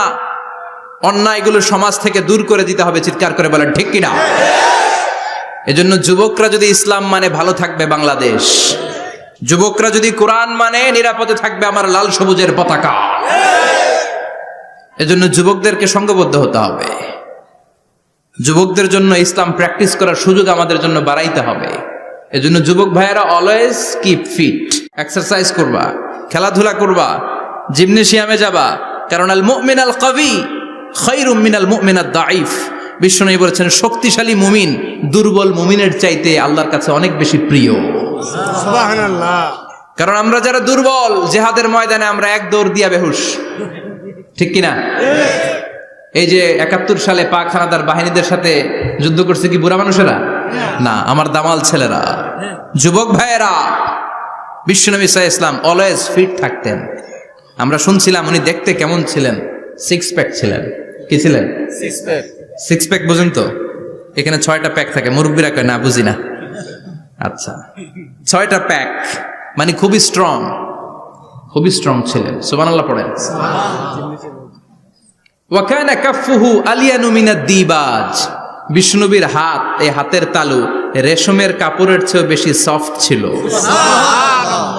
সফটার দেন সিল্ক, সফটার দেন সিল্ক, সিল্কের চাইতে বেশি সফট। সিল্কের কাপড় ছিলেন না, জর্জেটের কাপড় ধরতে কোমল লাগে, মোলায়েম লাগে। বিশ্বনবীর হাতের তালু এর চাইতে মোলায়েম। এই জন্য এই মোলায়েম হাত যদি কেউ মুসাফা করার সুযোগ পাইতো, কেউ আর হাত ছাড়তে চাইতো না। আর বিশ্বনবীর অভ্যাস ছিলেন, বিশ্বনবী কারোর সাথে মুসাফা করলে, যার সাথে মুসাফা করেছেন উনি হাত টেনে না নিলে বিশ্বনবী ওনার হাত টেনে নিতেন না। আল্লাহু আকবার পড়বেন না? কি অসাধারণ ব্যক্তিত্ব ছিল, হাতের তালু ছিল সফটার দেন সিল্ক। ওয়া কানা রাবাআতাম মিনাল কওম লাইসা বিত-তাবিল ওয়ালা বিল কাসীর। বিশ্বনবী দেখতে একজন মাঝারি গড়নের লোক ছিলেন, খুব লম্বাও না, খুব খাটোও না। খুব বেশি লম্বাদেরকে ভাল লাগে? কথা বলেন। তাকাইতে গেলে টুপি পরে যাওয়ার সম্ভাবনা আছে। খুব খাটো যারা, এদেরকেও কিন্তু দেখতে অতটা ভাল লাগে না। বিশ্বনবী ছিলেন ব্যালেন্সড, মাঝারি ধরনের। লাইসা বিত-তাবিল ওয়ালা বিল কাসীর। কিভাবে আল্লাহ চুজ করেছেন ওনার পেয়ারা হাবিবকে, পড়েন সুবহানাল্লাহ। ওয়া কানা আযহারাল লাউন। ফর্সা রঙের মানুষ ছিলেন, ব্রাইট কালার। কি কালার? Bright colour. সিভি যারা লিখেন কারিকুলাম ভিটা, ওইখানে স্কিন কালার লিখতে হয়। আপনি কি ফর্সা না কালো? কালো হলে ব্ল্যাক কালার, ফর্সা হলে ব্রাইট কালার। বিশ্বনবী ছিল ব্রাইট কালার, ফর্সা রঙের মানুষ। কতটা সুন্দর ছিলেন! অনেকে বলে সাইয়েদনা ইউসুফ আলাইহিস সালাম বেশি সুন্দর। না না, বিশ্বনবী সাইয়েদনা ইউসুফ আলাইহিস সালামের চেয়ে অনেক গুণ বেশি সুন্দর ছিলেন। বিশ্বনবী বলতেন আনা মালিহুন ওয়া আখি ইউসুফু সাবিহুন। আমি বিশ্বনবী মালিহ। আলেম যারা আছেন উত্তর দেন আরবিতে। মিলহুন মানে কি? লবণ। তার মানে মালিহ মানে লাবণ্যময়। বিশ্বনবী লাবণ্যময় সুন্দর ছিলেন, আর ইউসুফ আলাইহিস সালাম সাদা সুন্দর ছিলেন। এদিকে লাবণ্যময়, এদিকে সাদা, কোনটা ভাল লাগবে? কথা কন। তার মানে বিশ্বনবীর গায়ের স্কিন ছিল ব্রাইট কালার, ফর্সা রঙের মানুষ ছিলেন, মাঝারি সাইজের মানুষ ছিলেন, 6 প্যাকের মানুষ ছিলেন। ওয়া কুবিদা ওয়া লাইসা ফি রাসিহি ওয়া লিহইয়াতিহি 20 শাআরা বাইদা। ইন্তেকালের আগে দাড়ি আর চুল মিলে 20টা দাড়ি চুলের বেশি পাকে নাই। সুবহানাল্লাহ পড়বেন না? দাড়ি আর চুল মিলে মোট পাকছিল কয়টা? অনেকে বলে হুজুর স্বপ্নের ব্যাখ্যা দেন। কি স্বপ্ন দেখেছেন? তিনি বললেন আমি স্বপ্নে দেখেছি একজন লোক আল্লাহ রাসূলের কবর থেকে উঠে এসেছে। তাই নাকি?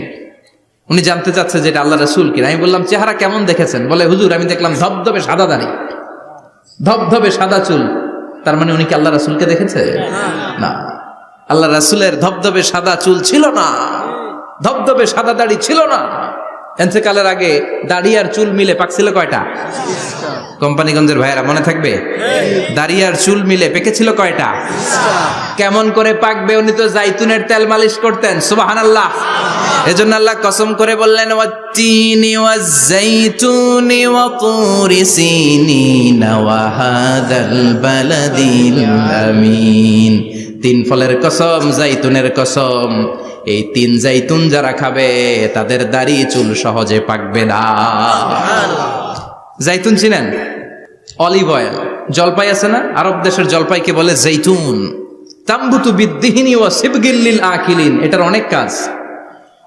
এটা খাওয়া যায়, মালিশ করা যায়, আবার এই জাইতুনের ডাল ভেঙে মেসওয়াকও করা যায়। বলেন ঠিক কিনা?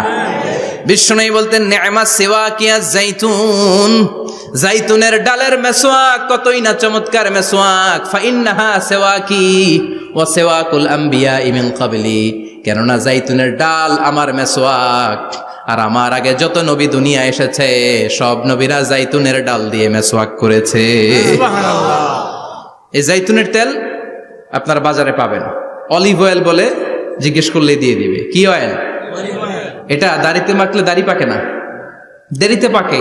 চামড়ায় লাগালে ম্যাসেজ করলে চামড়ার ভাঁজগুলো পড়বে না, আপনার স্কিন সুন্দর থাকবে। বিশ্বনবী এটা মাখতেন, এজন্য দাড়ি আর চুল তেমন একটা পাকে নাই। আওয়াজ করে পড়তে হবে আল্লাহু আকবার। তুলুশ শাআর ইলা শাহমাতাইল উযুন। এবার শুনি বিশ্বনবীর চুল কেমন ছিল। বিশ্বনবীর চুল মাঝে মাঝে এই কানের লতি বরাবর আসতো। ইলা শাহমাতাইল উযুন মানে বড় চুল রাখতেন। হেয়ার কাটটা ছিল লং হেয়ার কাট, মাঝে মাঝে কানের লতির মাঝামাঝি, আর কখনো কখনো কাঁধ বরাবর। ইলাল মানকিবাইন, 3 সিস্টেমে রাখতেন। কানের মাঝ, কানের লতি, কাঁধ বরাবর। ইয়াংরা মহা খুশি যে বড় চুল রাখার দলিল পাইছি। সুন্নতের নিয়তে রাখতে হবে, একটা ভদ্র কাটিং হইতে হবে। আর ইউনিভার্সিটি আর স্কুলের স্টুডেন্ট হলে ইউনিভার্সিটির ড্রেস কোড, হেয়ার কাট মেনে চলতে হবে, ঠিক কিনা? আর সুন্নাতের নিয়তে যদি রাখতে চাও একটা ভদ্রতা থাকতে হবে, একটা সৌন্দর্য থাকতে হবে। ইদানিং অনেক ছেলেরা খুব অদ্ভুত কাটিং দেয়, এই হেয়ার কাটগুলো নিষিদ্ধ।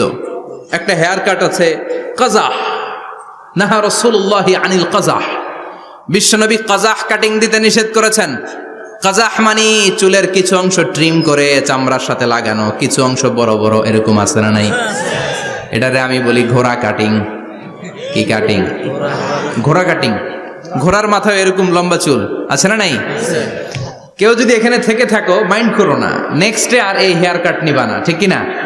রাজি আছি তো? আমার যুবকরা পছন্দ করে বেশি, আমিও পছন্দ করি ওদেরকে খুব বেশি। ওরা আমার কথা বুঝে বেশি, আমিও ওদের হৃদয়ের কথা বুঝি বেশি, এজন্য এগুলো ভালোবেসে বলি। যদি কেউ নিয়ে থাকো এই নিষিদ্ধ হেয়ার কাট, সামনে আর নিবা না। ইনশাআল্লাহ পড়ো, আর জোরে ইনশাআল্লাহ। ওয়া কানা ইউফাররিকু বাইনা শা'রি, চুলের মাঝখানে বিষ্ণুনবী সিঁথি করতেন। আপনারা কাজী নজরুল ইসলামের ছবি দেখেছেন? দেখবেন যে উনি মাঝখানে সিঁথি করতেন। বিষ্ণুনবী এভাবে মাঝখানে সিঁথি করে সিঁথির মাঝখানে আতর ঢেলে দিতেন। কেন ঢেলে দিতেন? যেখানেই সেজদা দিতেন ওই জায়গায় আতরের ঘ্রাণে আমোদ হয়ে যেত। আরিদুস সদর, বুকটা ছিল প্রশস্ত। ওয়া কানা বাইনা কাতিফাইহি খাতামুন নবুওয়া, আর পিঠের মধ্যে কাজিররিল হাজালা, কবুতরের ডিমের মতো একটা মাহরুন নবুওয়া ছিল।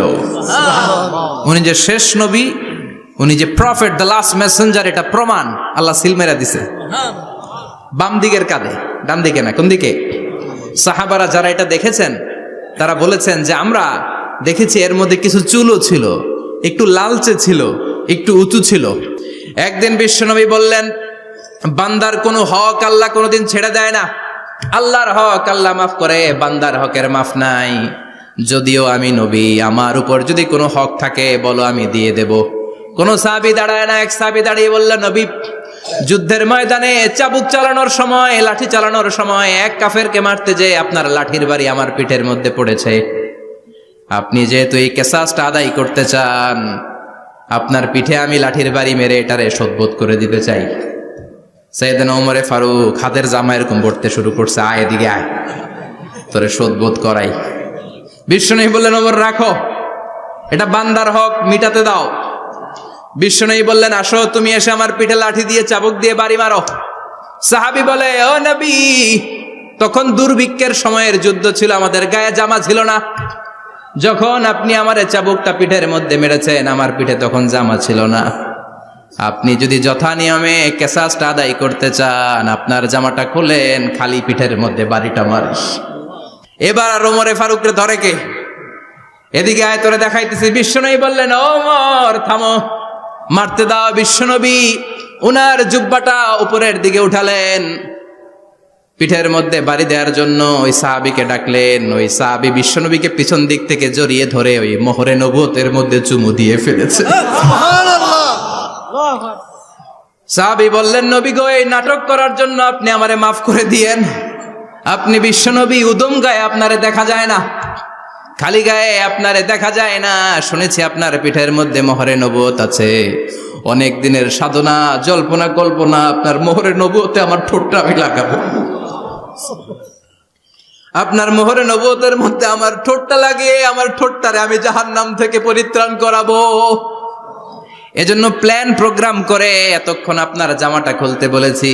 আপনার উপরে আমার কোনো হক নাই। আমার আব্বা মা, আমার সম্পদ, আমার জীবন আপনার জন্য কোরবান গো নবী। বিশ্বনবীর পিঠে বাম দিকে খাতামুন নবুয়া ছিল, মাহরে নবুয়া। কোন বর্ণনা এসেছে উনি এই মাহরে নবুয়া দিয়ে পিছন দিকে দেখতেন। বিশ্বনবী যখন নামাজ পড়তেন উনি বলতেন, ইস্তাকিমু ওয়া'তাদিলু ইয়ারহামুকুমুল্লাহ, কাতার সোজা করো, ফাঁকা জায়গা বন্ধ করে দাও, কারণ আমি সামনে যেমনি দেখি পেছনেও তেমনি দেখি। অনেকে বলেন বিশ্বনবী পেছনে দেখতেন এই মাহরে নবুয়াতের জায়গাটা দিয়ে। এটা ছিল বিশ্বনবীর behind CC camera, behind close circuit camera. আল্লাহু আকবার। বিশ্বনবী ছাড়া কোন নবীর পিঠে এরকম মাহরে নবুয়া ছিল নাকি? কথা বলেন। এজন্য ওই নবীরে গালি দিলে সহ্য হয়? কথা বলেন, সহ্য হয়? আবিয়াদুল ইবতাইন, বগল ছিল শুভ্র সাদা। আমাদের বগল কি সাদা? দুর্গন্ধ, কুৎসিত, কালো, তাই না? বিশ্বনবীরটা কালো? কথা কোন? শুভ্র সাদা। আমরা দোয়া করি এভাবে। বিশ্বনবী মাঝে মাঝে দোয়া করতে করতে বৃষ্টির জন্য যখন দোয়া চাইতেন, আরাফার ময়দানে যখন দোয়া চাইতেন, দোয়া করতে করতে হাতটারে উপরের দিকে করতেন। সবাই এরকম হাত তোলেন, সবাই হাত তোলেন। বিশ্বনবী মাঝে মাঝে আবেগের চোটে এইখান থেকে হাতটা এই জায়গায় নিয়ে যেতেন। সুবহানাল্লাহ। বিশ্বনবী যখন হাত আবেগের চোটে উপরের দিকে উঠাতেন, বিশ্বনবীর বগল দেখা যেত। সাহাবারা বলতেন, হাত্তা ইরা বায়াদু ইবতাইহি, এই সুযোগে আমরা দেখতাম ওনার বগলটা ধবধবে সাদা, কোনো দাগ ছিল না। মুস্তাওয়াল জাবিন, প্রশস্ত ললাট ছিল। আসাম্মুল আনফ, খাড়া নাক ছিল। বিষ্ণুবীর নাক কিন্তু বোচা ছিল না। এরকম চ্যাপটা নাকরে আপনারা কোম্পানিগঞ্জে কি বলেন? চাকমা? কি নাক? হ্যাঁ, বুসা। নাক বুসা বা বোচা। বিশ্বনবীর নাক এই চাকমা স্টাইলে নাক ছিল না, খাড়া ছিল, খাড়া নাক ছিল। সুবহানাল্লাহ পড়ো। মুফাল্লিজুল আসনান, দাঁতগুলো ছিল পরিপাটি। বিশ্বনবীর দাঁতের দিকে তাকালে, বিশ্বনবীর হাসির দিকে তাকালে মনে হতো হাসিতে যেন মুক্তা ঝরে। বিশ্বনবী দেখতে কেমন ছিল আন্দাজ পাচ্ছেন না মোটামুটি? এই চমৎকার দেহটা নিয়ে যখন আয়নার সামনে দাঁড়াতেন, বিশ্বনবী জোস জোস পোজ দিতেন না। এখনকার ছেলেপেলেরা বলে আয়নার সামনে দাঁড়াইয়া দেই জোস জোস পোজ, আছে না নাই? বিশ্বনবী জোস জোস পোজ দিতেন না। বিশ্বনবী আয়নার সামনে দাঁড়িয়ে বলতেন, আল্লাহুম্মা হাসানতা খালকি ফাহসিন খুলুকি। ও আল্লাহ, আমার চেহারাটা যেমনি আপনি সুন্দর বানিয়েছেন, আমার হৃদয়টারেও সুন্দর করে দেয়। What a attitude, what an attitude! কি অ্যাটিটিউড ছিল ওনার! আমরা আয়নার সামনে সেজে পড়ে দাঁড়ালে চুলকে সাইজ করি, পাং করি, স্টাইল করে, ডিজাইন করি। বিশ্বনবী সুন্দর চেহারাটা নিয়ে যখন আয়নার সামনে দাঁড়াতেন বলতেন, আল্লাহ, আমার চেহারাটা যেমনি সাদা, হৃদয়টারেও সাদা করে দেন। কিছু মানুষ আছে চেহারা সাদা, হৃদয় কালো, আছে না নাই? কিছু মানুষ আছে চেহারাটা কুচকুচে কালো, অন্তরটা সাদা, এমন মানুষও আছে না নাই? বিশ্বনবীর ভেতরও সাদা, বাহিরও সাদা। সুবহানাল্লাহ। আর এই সুন্দর সাদা দেহ নিয়ে আয়নায় দাঁড়িয়ে পড়তেন, আল্লাহ, চেহারা যেমনি সুন্দর, চরিত্রটাও সুন্দর করে দেয়। এজন্য আয়নার সামনে দাঁড়িয়ে এই দোয়ার দরকার আছে না নাই? পড়তে রাজি আছেন? মনে থাকবে না মাহফিল শেষ ভুলে যাবেন? মনে থাকবে? আয়নার সামনে আপনি যখন দাঁড়াবেন, আপনার স্ত্রী যখন দাঁড়াবে, আপনার বাচ্চারা যখন দাঁড়াবে, বলে দিবেন, বাবা, আয়নার সামনে দাঁড়ানোর দোয়া পড়ো। কত অসাধারণ দোয়া! পড়েন আওয়াজ করে আমার সাথে, আল্লাহুম্মা হাসানতা খালকি ফাআহসিন খুলুকি। আল্লাহুম্মা হাসানতা খালকি ফাআহসিন খুলুকি। এর মানে আল্লাহ আমার চেহারাটা করেছো সুন্দর, আমার আচরণ আমার চরিত্রটাও সুন্দর করে দাও। চিৎকার করে পড়েন আমিন। তাহলে বিশ্বনবীর ব্যাপারে 3টা কথা আমরা শুনবো বলেছিলাম, প্রথমটা শুনে ফেলেছি। মানে উনি দেখতে কেমন ছিল, উনি দেখতে কেমন ছিল, এর মধ্যে আমাদের আমলের কিছু নাই, শুধু বর্ণনা করা আর শোনা আর বিশ্বনবীকে ভালোবাসা, ঠিক কিনা? কারণ উনার না খাড়া, আমার তো খাড়া নাও হইতে পারে। উনি সুন্দর, আমি তো শ্যামলা হইতে পারি, কারণ এটা আল্লাহর দেয়া পরীক্ষা, ঠিক কিনা? দ্বিতীয় পয়েন্ট থেকে আমাদের আমল শুরু। দ্বিতীয় পয়েন্ট ছিল বিশ্বনবীর আচরণগত বৈশিষ্ট্য। আমার নবীর বিহেভিয়ার কেমন ছিল, কন্ডাক্ট সিস্টেম কেমন ছিল, ম্যানার কেমন ছিল, মানুষের সাথে কমিউনিকেশনটা কেমন ছিল, ব্যবহারিক জীবনটা কেমন ছিল, এগুলো আমল করার দরকার আছে না নাই? কষ্ট হচ্ছে? কষ্ট হচ্ছে? মনোযোগ আছে তো? মনোযোগ আছে না গেছে? আমরা এবার শুনবো বিশ্বনবীর আচরণ কেমন ছিল। বিশ্বনবী যখন রাস্তা দিয়ে হাঁটতেন, ইয়ামশি হাউনান, বিনয়ের সাথে হাঁটতেন। ইয়ামশি হাউনান, রহমানের বান্দারাও বিনয়ের সাথে রাস্তা দিয়ে হাঁটে, ঠিক কিনা? ওয়া ইবাদুর রাহমানিল্লাযীনা ইয়ামশুনা আলাল আরদি হাওনাও ওয়া ইযা খাতাবাহুমুল জাহিলুনা ক্বালু সালামা। রহমানের বান্দারা যখন রাস্তা দিয়ে হাঁটে, বিনয়ের সাথে হাঁটে, তারা অহংকার প্রদর্শন করে না, মানুষের সাথে বিনয়ের সাথে রাস্তা দিয়ে হাঁটে। এজন্য রাস্তা দিয়ে যখন হাঁটবো বিনয়ের সাথে হাঁটবো। রাজি আছেন তো? নাকি অহংকার প্রদর্শন করে হাঁটবেন? বিশেষ করে যুবকেরা, 3-4 জন যুবক একসাথে হলে রাস্তায় ওদের আর কারো হুঁশ জ্ঞান থাকে না, পুরো দুনিয়াটাই মনে হয় দুনিয়াটাই আমার, আছে না নাই? না, মুরব্বীকেও সম্মান করবা, মহিলাদেরকে সম্মান করবা, তোমার জায়গায় তুমি হাঁটবা, ভদ্রভাবে হাঁটবা। ভদ্রভাবে হাঁটার দরকার আছে না নাই? উনি মুরব্বী, একদিন উনিও তোমার মতো যুবক ছিল, ঠিক কিনা? এই যে আমার কালো দাড়ি আজীবন কালো থাকবে? কথা বলেন। উনার সাদা দাড়ি ছোটবেলায় মনে সাদা দাড়ি নিয়ে আসছিল না? হ্যাঁ, উনিও একদিন তাগড়া যুবক ছিল। উনিও কোম্পানিগঞ্জ বাজারে দাঁড়ালে লোকজন তাকিয়ে থাকতো, ঠিক কিনা? তার মানে রং ধরা যৌবন জং ধরে শেষ। যৌবন সব সময় থাকে না, সার্টেন একটা পিরিয়ডের জন্য আল্লাহ দিয়েছে। এজন্য যুবক ভাইরা, তোমাদের রক্ত গরম, তোমাদেরকে বিনয়ী হতে হবে বেশি, ঠিক কিনা? রাজি আছো তো সবাই?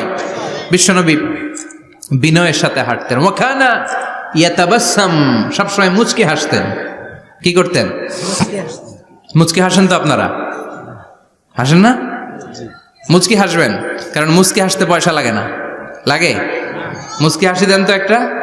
এই যে সবার এখন মুচকি হাসি, পয়সা লাগছে? কথা কর। তাবাসসুমুকা ফি ওয়াজহি আখিকা সাদাকা, you smile to your brother, it's a charity. তুমি তোমার ভাইয়ের দিকে তাকিয়ে যে মুচকি হাসবে, এতেও সদকা দেওয়ার সওয়াব হয়ে যাবে। সুবহানাল্লাহ। বিশ্বনবী সব সময় মুচকি হাসতেন। হাসি 3 ধরনের, তাবাসসুম, দিহক, কাহকাহা। কাহকাহা মানে অট্ট হাসি, আলিফ লাইলার দত্তরা যেমন হাসি দেয় ওই হাসি। এটা নামাজের মধ্যে কেউ দিলে নামাজও শেষ, ওযুও শেষ। আর দেহেক, হালকা আওয়াজে হাসি, সামান্য দাঁত দেখা যায় মাঝে মাঝে। বিশ্বনবী মজা করে এরকম হাসি দিতেন, কিন্তু সব সময় বিশ্বনবীর ঠোঁটের মধ্যে মুচকি হাসি লেগেই থাকতো। তাহলে আমরা বিনয়ের সাথে হাঁটবো, নাম্বার 1। নাম্বার 2, সব সময় মুচকি হাসবো। রাজি আছেন? ঘরে যেই স্ত্রীকে একটা মুচকি হাসি দিবেন, আজকে রাতেই দিবেন, যেই একটা মুচকি হাসি। রাজি আছেন? হ্যাঁ, ভালোবাসা বাড়াই দিবে কে? কথা কয় না। ভালোবাসার কথা আসলে আওয়াজ কমে যায়। ভালোবাসার কথাও কোরআনে আছে না নাই? আল্লাহু আকবার। আল্লাহ দাম্পত্য জীবনের ভালোবাসা তুমি বাড়িয়ে দাও, আমিন। ইযাল তাফাতা ইলতাফাতা জামিআন, ইযাল তাফাতা ইলতাফাতা জামিআন। বিশ্বনবীর যদি ডানে বায়ে কোথাও তাকানোর দরকার হতো, উনি আর চোখে তাকাতেন না। অনেকে এইভাবে বসে আছে, ডানে এমনে তাকায়, এমনে আছে না নাই? এইভাবে এমনে তাকায়, আছে না নাই? এভাবে তাকানো যাবে না। বিশ্বনবী ডানে তাকানোর দরকার হলে ইলতাফাতা জামিআন, অ্যাবাউট টার্ন, ঘুরে যেতেন, ঘুরে এইভাবে তাকাতেন। আবার বায়ে তাকানোর দরকার হলে বুকটা নিয়ে, শরীরটা নিয়ে ঘুরে যেতেন, এইভাবে তাকাতেন। সুবহানাল্লাহ পড়বেন না? আর চোখে তাকানো কি ভালো স্বভাব? বিশ্বনবী ইযাল তাফাতা ইলতাফাতা জামিআন, যেদিকে তাকাবেন ওদিকে ফুললি মনোনিবেশ করতেন, তারপরে তাকাতেন। সুবহানাল্লাহ পড়েন। ওয়া কানা মুস্তাহিয়ান, লাজুক ছিলেন, বেশ লাজুক। এখন সমাজে লাজুকতা নাই, লাজ শরম আমরা হারাতে বসেছি, ঠিক কিনা? বিশ্বনবী আসাদ্দু হায়াআন মিনাল আযরা ফি খিদ্রিহা, যেই মেয়েদের বিয়ে হয় নাই, এমন ভার্জিন নারী, কুমারী নারী যারা পর্দার ভেতরে অনেক লাজুক হয়ে বসে থাকে, বিশ্বনবী পর্দার আড়ালের ওই কুমারী নারীদের চাইতেও বেশি লাজুক ছিলেন। এত লাজুক ছিলেন, এত লাজুক ছিলেন, লজ্জা পেলে চেহারাটা বিশ্বনবী লাল হয়ে যেত। ছোট্টবেলায় হালিমাতুস সাদিয়ার বাড়িতে যখন দুধ খেতে গিয়েছিলেন, বিশ্বনবীর দুধমা হালিমাতুস সাদিয়া বলে, এই কুরাইশি মোহাম্মদ ছেলেটাকে কখনো কাঁদতে দেখি নাই। ক্ষুধা লাগলেও কাঁদে না, ব্যথা পেলেও কাঁদে না, শুধু লজ্জাস্থানের জায়গা থেকে কাপড়টা একটু সরে গেলে ছোট্ট মোহাম্মদ চিৎকার দিয়ে ওঠে। কি বুঝে সে? ক্ষুধা লাগলেও কাঁদতো না, ব্যথা পেলেও কাঁদতো না, লজ্জাস্থানের জায়গা থেকে কাপড় সরে গেলে বিশ্বনবী চিৎকার দিয়ে উঠতেন। সুবহানাল্লাহ পড়ে। এজন্য লজ্জা শরমের দরকার আছে না নাই? ইযা লাম তাস্তাহি ফাসনা মা শিতা, যদি লজ্জা শরম না থাকে যা মন চাই তাই করতে পারো। এটা আমাদের বাংলাদেশে ব্যাপক, লাজ শরম কিচ্ছু নাই, যে যেটার যোগ্য না সে সেইটা করতে যায়, ঠিক কিনা? এই যে হিরো আলমের মনোনয়ন নিয়ে টানাটানি, কোন লজ্জা শরম আছে? আমার যোগ্যতা থাকতে হবে না? আমাকে রাজনীতি জানতে হবে না? আমাকে যদি আজকে বলে মিজানুর রহমান আজহারী আপনি অনেক কোয়ালিফাইড লোক, আপনি কালকেই দেশের প্রধানমন্ত্রী, আমি ওই জায়গায় বেহুশ, কারণ আমার নাই কোনো রাজনৈতিক জ্ঞান, নাই কোনো ডিপ্লোম্যাটিক জ্ঞান, নাই কোনো কূটনৈতিক জ্ঞান, এই কাজ আমার নয়। এজন্য লাজুকতার বড় দরকার। যেখানে যার বসা দরকার সে সেখানে যাবে। কিয়ামতের আগে যেই লোক যেই চেয়ারে বসার দরকার ওই লোক ওই চেয়ারে বসবে না। এটা হলো কিয়ামতের আলামত। জোরে কোন ঠিক কিনা? সভাপতি হওয়ার যোগ্যতা নাই, সভাপতি হয়, আছে না নাই? সেক্রেটারি হওয়ার যোগ্যতা নাই, সেক্রেটারি হয়, এরকম সমাজে আছে না নাই? নেতা হওয়ার যোগ্যতা নাই, নেতা হয়, আছে না নাই? সবগুলো কিয়ামতের আলামত। আমার বিশ্বনবী এমন লাজুক ছিলেন, বিশ্বনবীর মতো এমন লাজুক নবী আর কেউ ছিল নাকি? কথা বলেন। ওয়া কানা আসহাবুল মাইমানা, বিশ্বনবী ডানপন্থী ছিলেন। কি পন্থী? কি পন্থী? মুষ্টিবদ্ধ ডান হাতটাকে এরকম উপরের দিকে করেন আর চিৎকার করে বলেন, বিশ্বনবী কোন পন্থী ছিল? আমরা কোন পন্থী? জান্নাতে কারা ঢুকবে? কোন বামপন্থীর স্থান জান্নাতের ভেতরে হবে? চিৎকার করে বলেন, কোন নাস্তিক জান্নাতে ঢুকতে পারবে? এজন্য নবীদের মতো ডানপন্থী হতে হবে। জোরে কোন ঠিক কিনা? বিশ্বনবী সব ভালো কাজগুলো ডান দিক দিয়ে করতে পছন্দ করতেন। জামা পরলে ডান দিক দিয়ে, খাবার বিতরণ করলে ডান দিক দিয়ে, মুসাফা করা শুরু করলে ডান দিক দিয়ে, ডান দিক দিয়ে ভালো কাজ বিশ্বনবী পছন্দ করতেন। সুবহানাল্লাহ পড়েন। আসহাবুল মাইমানা, বিশ্বনবী মেহমানদারি করতে পছন্দ করতেন। আমরা করি তো? মেহমানদারি করান? মেহমান ঘরে আসলে ভালো লাগে? খারাপ লাগে কার কার দেখি? সবার ভালো লাগে, কিন্তু আমরা অনেকে খুশি হই না। মেহমান আসলে নাখোশ হই, নিজে খাইতে পাই না। মেহমান আইছে কে? খাওয়ামো করতে, খাওন নাই, যেন ও খাওন বানাইছে। খাওন পাঠায় কে? আল্লাহ। রিজিক দেয় কে? আল্লাহ। গোটা বিশ্বের সবাই মিলে আমরা একটা চাল বানাতে পারবো নাকি?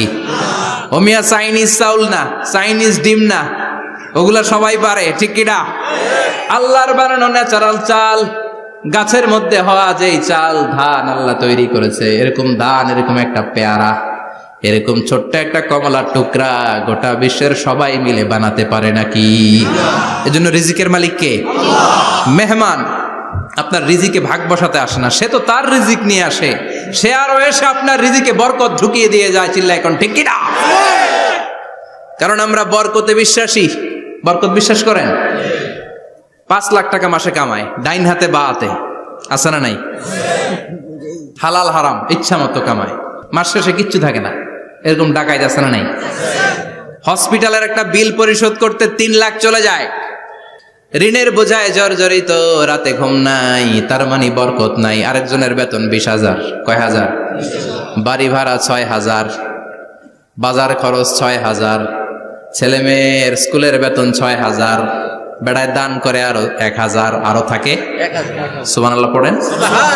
দিস ইজ কল্ড বারাকা। 20,000-এর বেতনের ভেতরে বারাকা ছিল। 5 লক্ষ ইনকাম, 1 টাকাও নাই, ঠিক কিনা?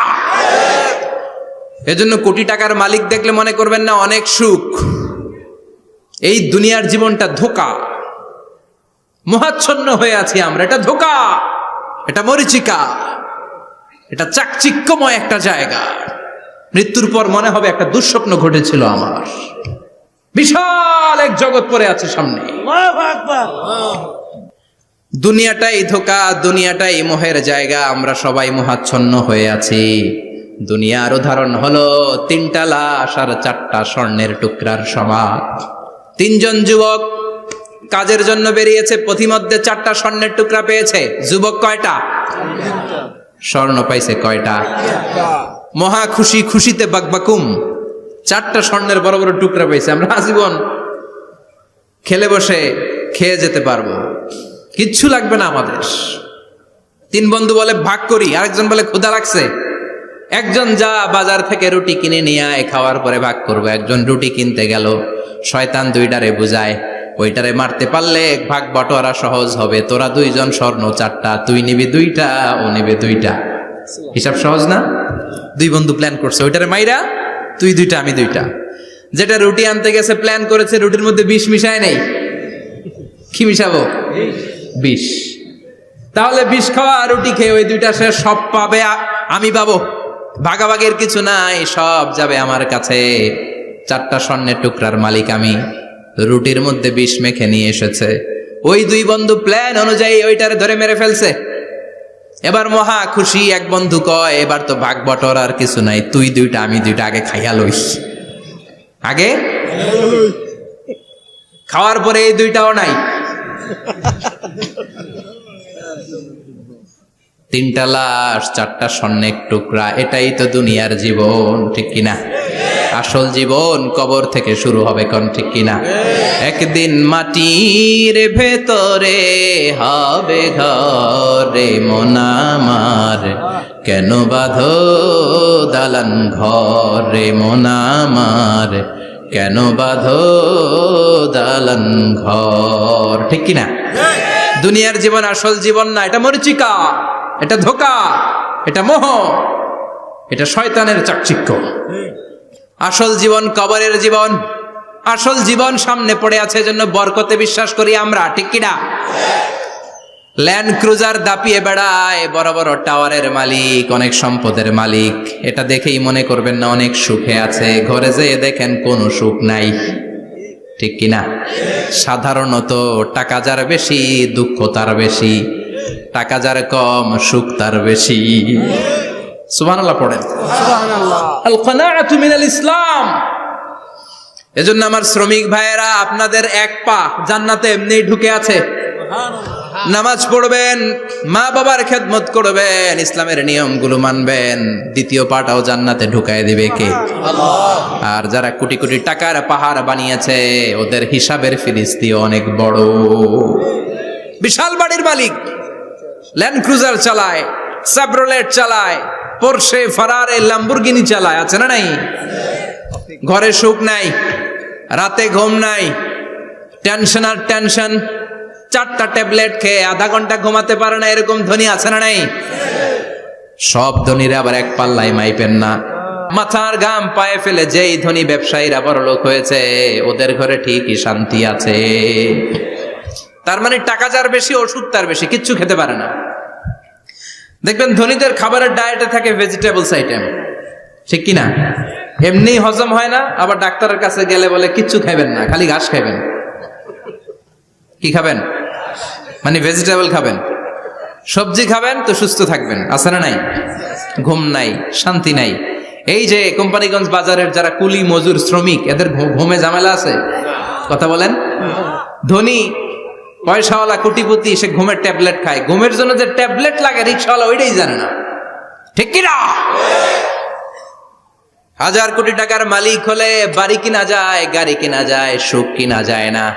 কোম্পানিগঞ্জ বাজারে সুখ বিক্রি হয় এমন দোকান আছে নাকি? কথা কন, একটাও নেই। কি করলেন আপনারা? সুখের দোকান দিতে পারলেন না? কি আজীব তামাশা। টাকা দিয়ে সুখ কিনা যায় না, গাড়ি কিনা যায়, বাড়ি কিনা যায়, কিন্তু সুখ নো ওয়ে, কেনা যায় না। টাকা হলে জাজিম কিনা যায়, বালিশ কিনা যায়, ঘুম কিনা যায় না। ঘুম কিনা যায়? ফার্মেসিতে ডাক্তারের কাছে যে যদি বলেন 2000 টাকার ঘুম দেন, দিবে? ডাক্তার কি বলবে? দূর মিয়া, আমারই ঘুম আসে না, তোমারে আমি ঘুম বিক্রি করব। আচ্ছা না নাই? শ্রমিক ভাই, রিকশাওয়ালাদের ঘুমের ঝামেলা নাই, যেখানে রাই তো ওইখানেই, যেখানে রাই তো ওইখানেই কাই। ওর মাথা লাগতে দেরি বিছানায়, নাক ডাকতে দেরি হয়, ওর নাকের ডাকের আওয়াজে ট্রাকের ইঞ্জিনও ফেল। ঠিক কিনা? এজন্য আমরা বরকতে বিশ্বাসী। অল্প খাবো, অল্প পড়বো, অল্প জমাবো, অল্পের ভেতর বরকত দিয়েছে কে? এজন্য মেহমান আসলে বিশ্বনবী খুশি হতেন, আমরাও মেহমান আসলে খুশি হব। রাজি আছি না নাই? সবাই রাজি? মেহমানদারি করাবেন তো? এরপরে বিশ্বনবী ইনসাফ করতেন। কি করতেন? ইনসাফ করতেন। বিচার করার সময় বিশ্বনবী ইনসাফ করতেন। গোটা বিশ্বকে ইনসাফ শিখিয়েছেন বিশ্বনবী। আমাদের দেশেও তো ইনসাফ হয় না? হাইকোর্টে, সুপ্রিম কোর্টে, গ্রাম্য সালিশে আছে? আছে? আহা, আহকামুল হাকিমিনের দরবারে সবগুলো বিচার আবার বসবে। চিল্লায় বলেন ঠিক কিনা?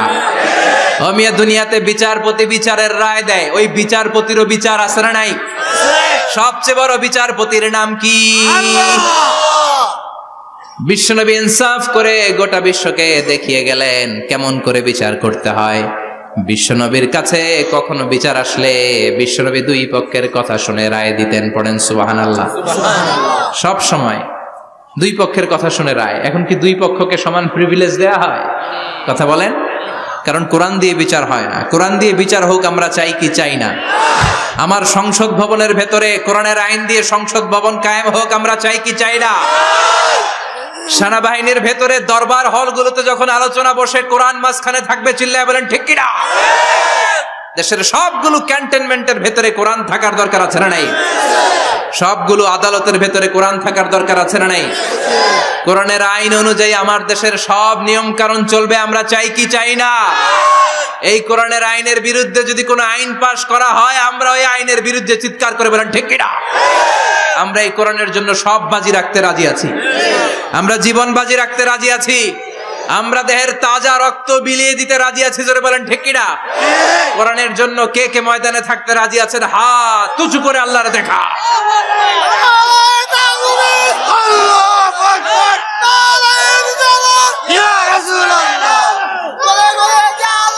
ইসলামের শত্রুরা হুঁশিয়ার সাবধান, ইসলামের শত্রুরা হুঁশিয়ার সাবধান। নারায়ে তাকবীর, আল্লাহু আকবার। আল্লাহ কোরআনের জন্য যে ভালোবাসাটাকে তুমি কবুল করো। আমরা যেন দেখে যেতে পারি যে এই দেশে কালেমার পতাকা পতপত করে উড়েছে। আমরা যারা ইসলামের পক্ষে, এটাই আমাদের অপরাধ। আমরা ইসলামকে একটা বিজয়ী শক্তি হিসেবে দেখতে চাই। আমরা ইসলামকে পার্লামেন্টের ভেতরে দেখতে চাই। আমরা কালিমার পতাকা পতপত করে উঠছে এটা দেখে যেতে মরতে চাই। চিল্লায় বলেন ঠিক কিনা? বিশ্বনবী ইনসাফ শিখালেন। বিচার আসলে দুই পক্ষের কথা শুনতেন। বিশ্বনবীর স্ত্রী সাওদা এসে বলে, নবী, আমি আপনার কুমারী বউ আয়েশার ঘরে তরকারি নিয়ে গিয়েছিলাম, ঝোল নিয়ে গিয়েছিলাম, কোন বর্ণনায় পায়েস নিয়ে গিয়েছিলাম। তরকারি দেওয়ার পরে আপনার স্ত্রী রেগে বলে, তরকারি দিলা কেন? আমি কি তরকারি রাঁধতে পারি না? আনলা কেন?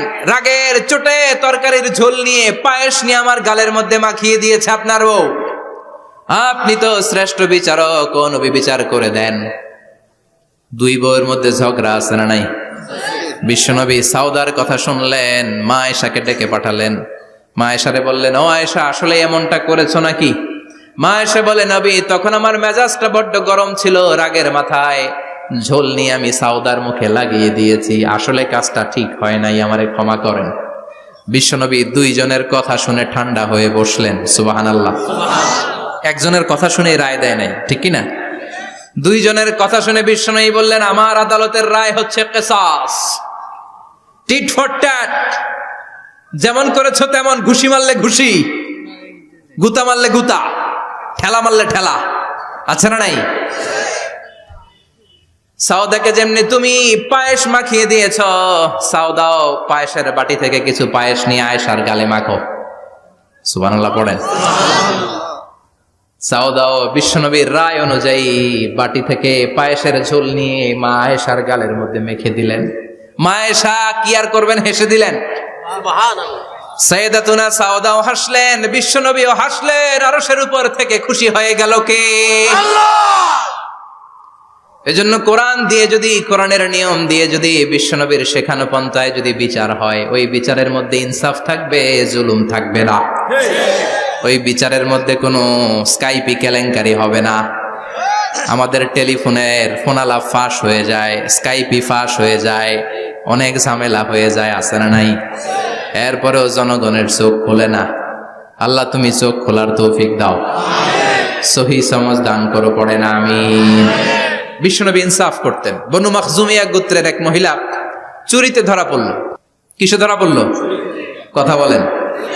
চুরিতে। চুরি করলে নিয়ম কি? লাউ চুরি করলে, আম চুরি করলে, কলা চুরি করলে হাত কাটা যাবে না, এটা বড় চুরি। সুবহানাল্লাহ। উমরে ফারুক বলেছেন, দুর্ভিক্ষের বছর কেউ যদি চুরি করে তার হাত কেটে দেয়া যাবে না, কারণ এটা অভাবের চুরি, এটা স্বভাবের চুরি না। ঠিক কিনা? ঘরে খাবার নাই, পেটে দানা পানি নাই, লাউ চুরি করছে, মুরগি চুরি করছে, এই চোরের হাত কেটে দিও না, কারণ সে ক্ষুধার্ত, পেটে খাবার আছে, গায়ে জামা আছে, সমাজে সম্মান আছে, তারপরে পুরো দেশটা খেয়ে ফেলতে চায়, এরকম ডাকাত আছে না নাই? দেশের টাকা পাচার করে, ব্ল্যাক মানি করে, এরকম ডাকাত আছে না নাই?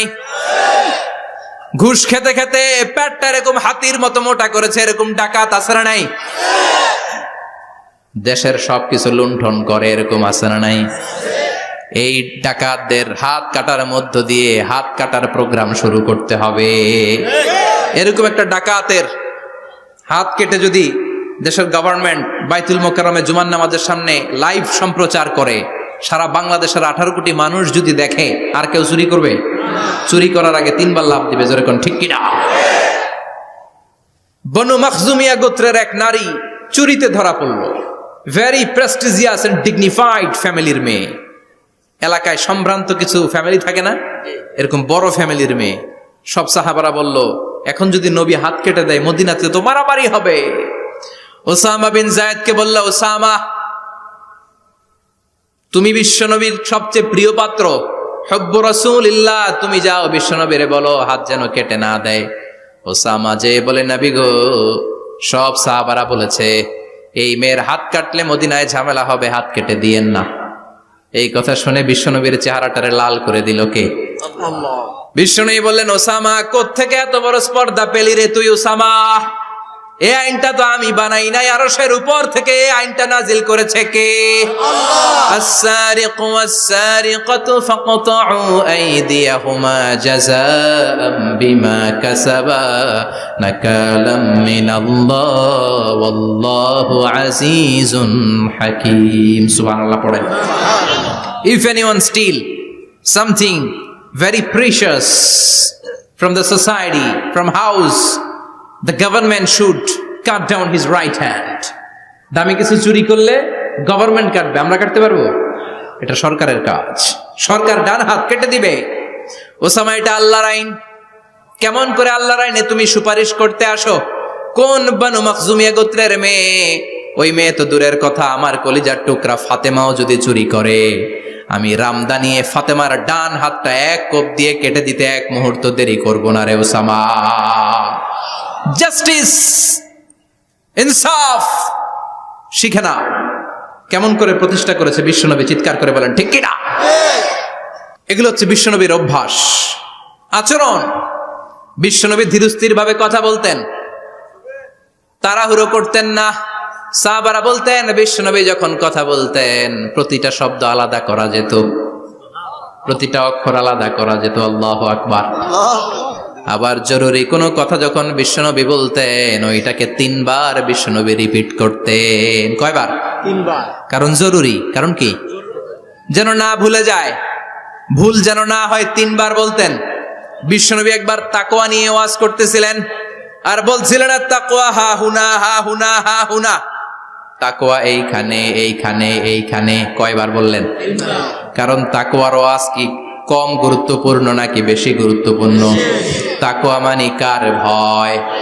যাদের হৃদয়ে আছে আল্লাহর ভয়, তারা কবু পথ ভুলে যায় না। আল্লাহর প্রেম ছাড়া এই দুনিয়ায় কারো কাছে কোনো কিছু চায় না, ঠিক কি না? যাদের হৃদয়ে আছে আল্লাহর ভয়, তারা কবু পথ ভুলে যায় না। আল্লাহর প্রেম ছাড়া এই দুনিয়ায় কারো কাছে কোনো কিছু চায় না। রাতের আধারে যারা সেজদাতে রয়, দু চোখের শ্রুতে নদী যেন বয়। রাতের আধারে যারা সেজদাতে রয়, দু চোখের শ্রুতে নদী যেন বয়। ছলনার হাতছানি যতই ডাকুক, ছলনার হাতছানি যতই ডাকুক, পেছনে ফিরেও সে তাকায় না।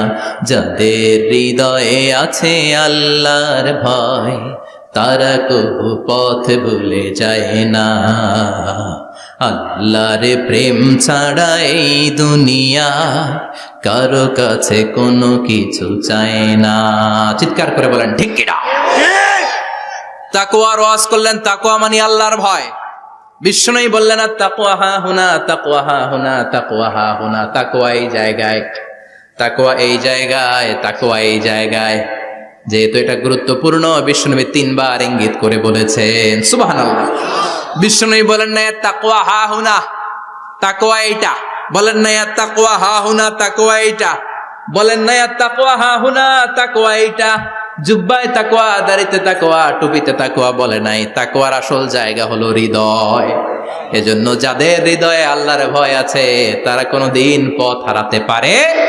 তাদেরকে সিরাতুল মুস্তাকিমের উপর দায়েম রাখে কে? কি সুন্দর অভ্যাস ছিল বিশ্বনবীর, মানার দরকার আছে না নাই? বিশ্বনবীর আরেকটা অভ্যাস ছিল, বাসি খাবার খেতেন না, জানেন? বাসি খেতেন না, অল্প খেতেন, কিন্তু যেটা খেতেন ভালোটা খেতেন। অল্প খেতেন, কিন্তু যেটা খেতেন ভালো খেতেন। মধু খেতে পছন্দ করতেন, কিন্তু মধুর মধ্যে দুর্গন্ধওয়ালা একটা মধু আছে না, মাগাফির। বুখারীতে লম্বা ঘটনা, ওইদিকে যাব না। এই মাগাফিরের মধু উনি খেতে চাইতেন না। ভালো সুগন্ধিওয়ালা মধু তিনি বিশ্বনবী খেতে পছন্দ করতেন।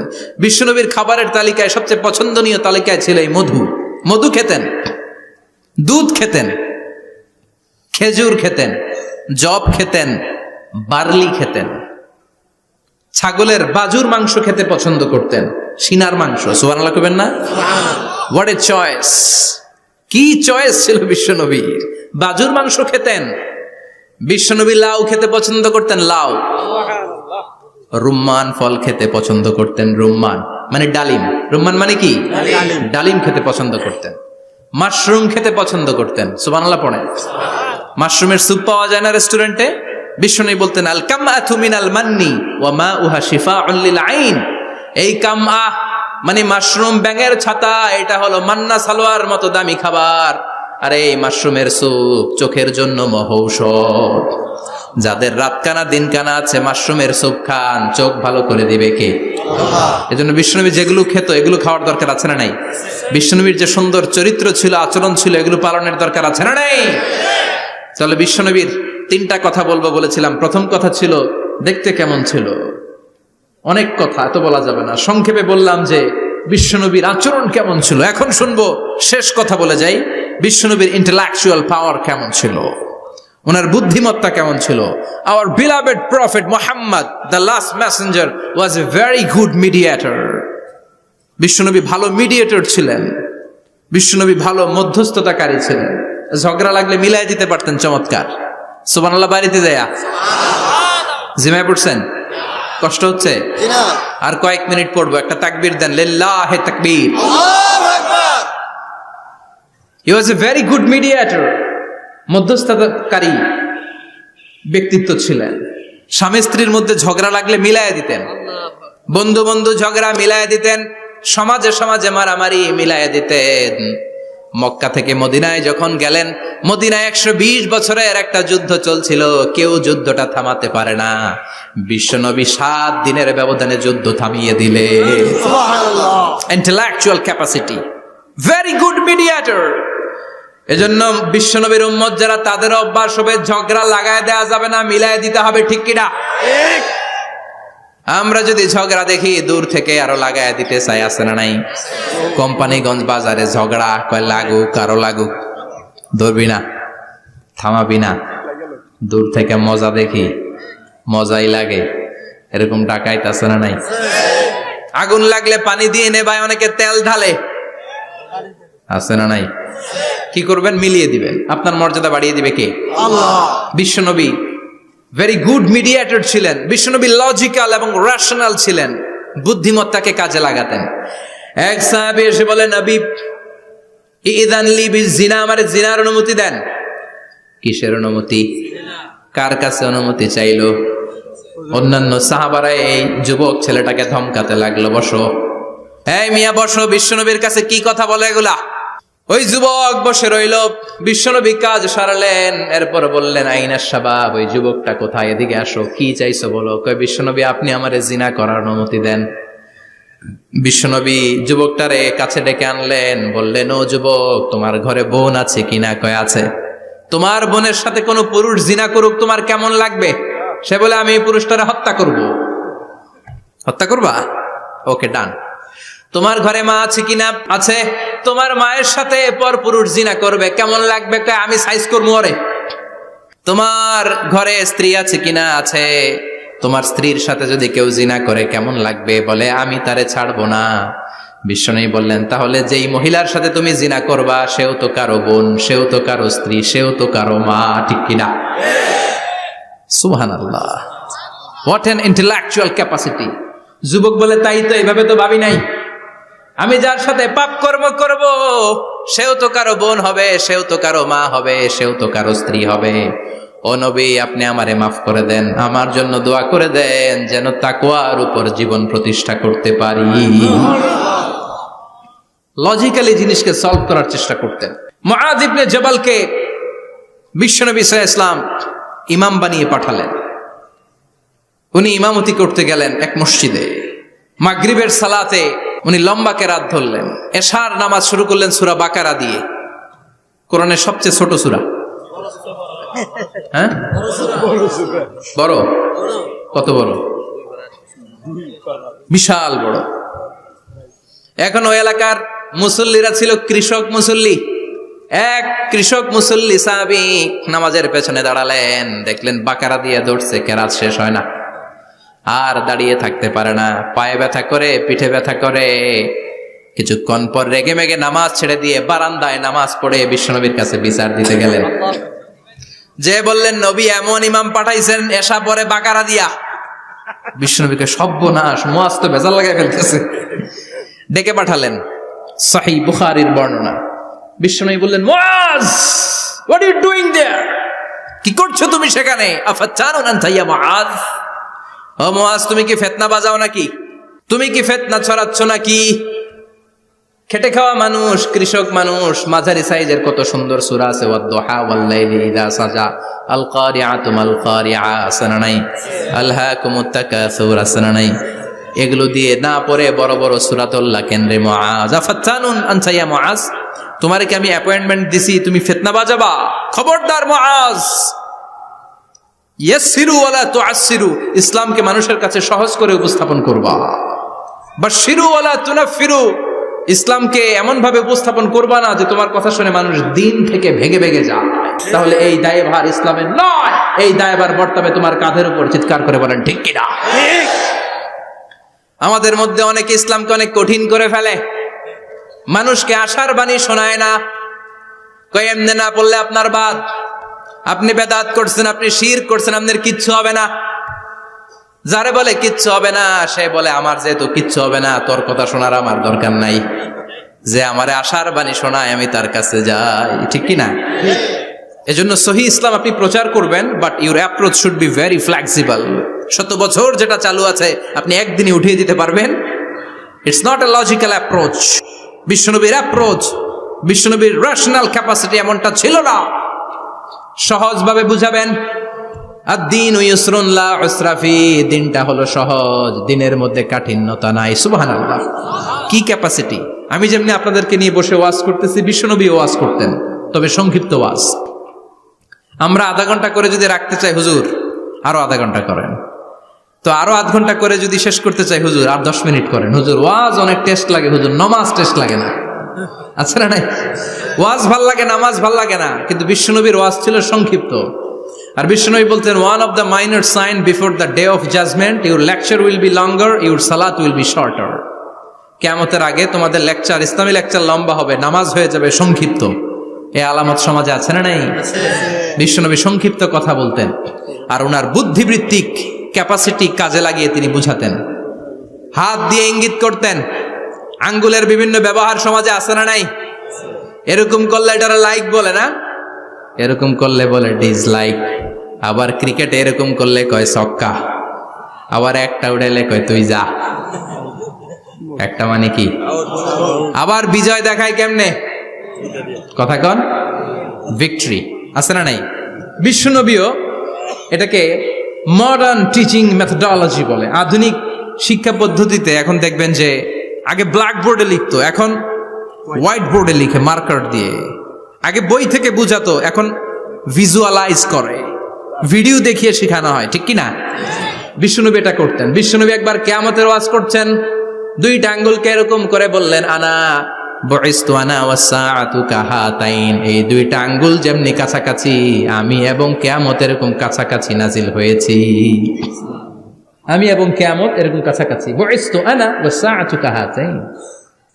আবার বলতেন, আনা ওয়া কাফিলুল ইয়াতীমি কাহাতাইন। আমি এবং ইয়াতীমের রক্ষণাবেক্ষণকারী এই দুইজন জান্নাতে এরকম কাছাকাছি থাকবো। কোন সুবহানাল্লাহ। এরকম আঙ্গুল দিয়ে বিশ্বনবী বুঝাতে চাইতেন। আবার মাটির মধ্যে খেজুর গাছের ডালা দিয়ে লম্বা একটা দাগ টানলেন, ডানে বায়ে অনেকগুলো দাগ টানলেন। সাহাবারা বললেন, এটা কি?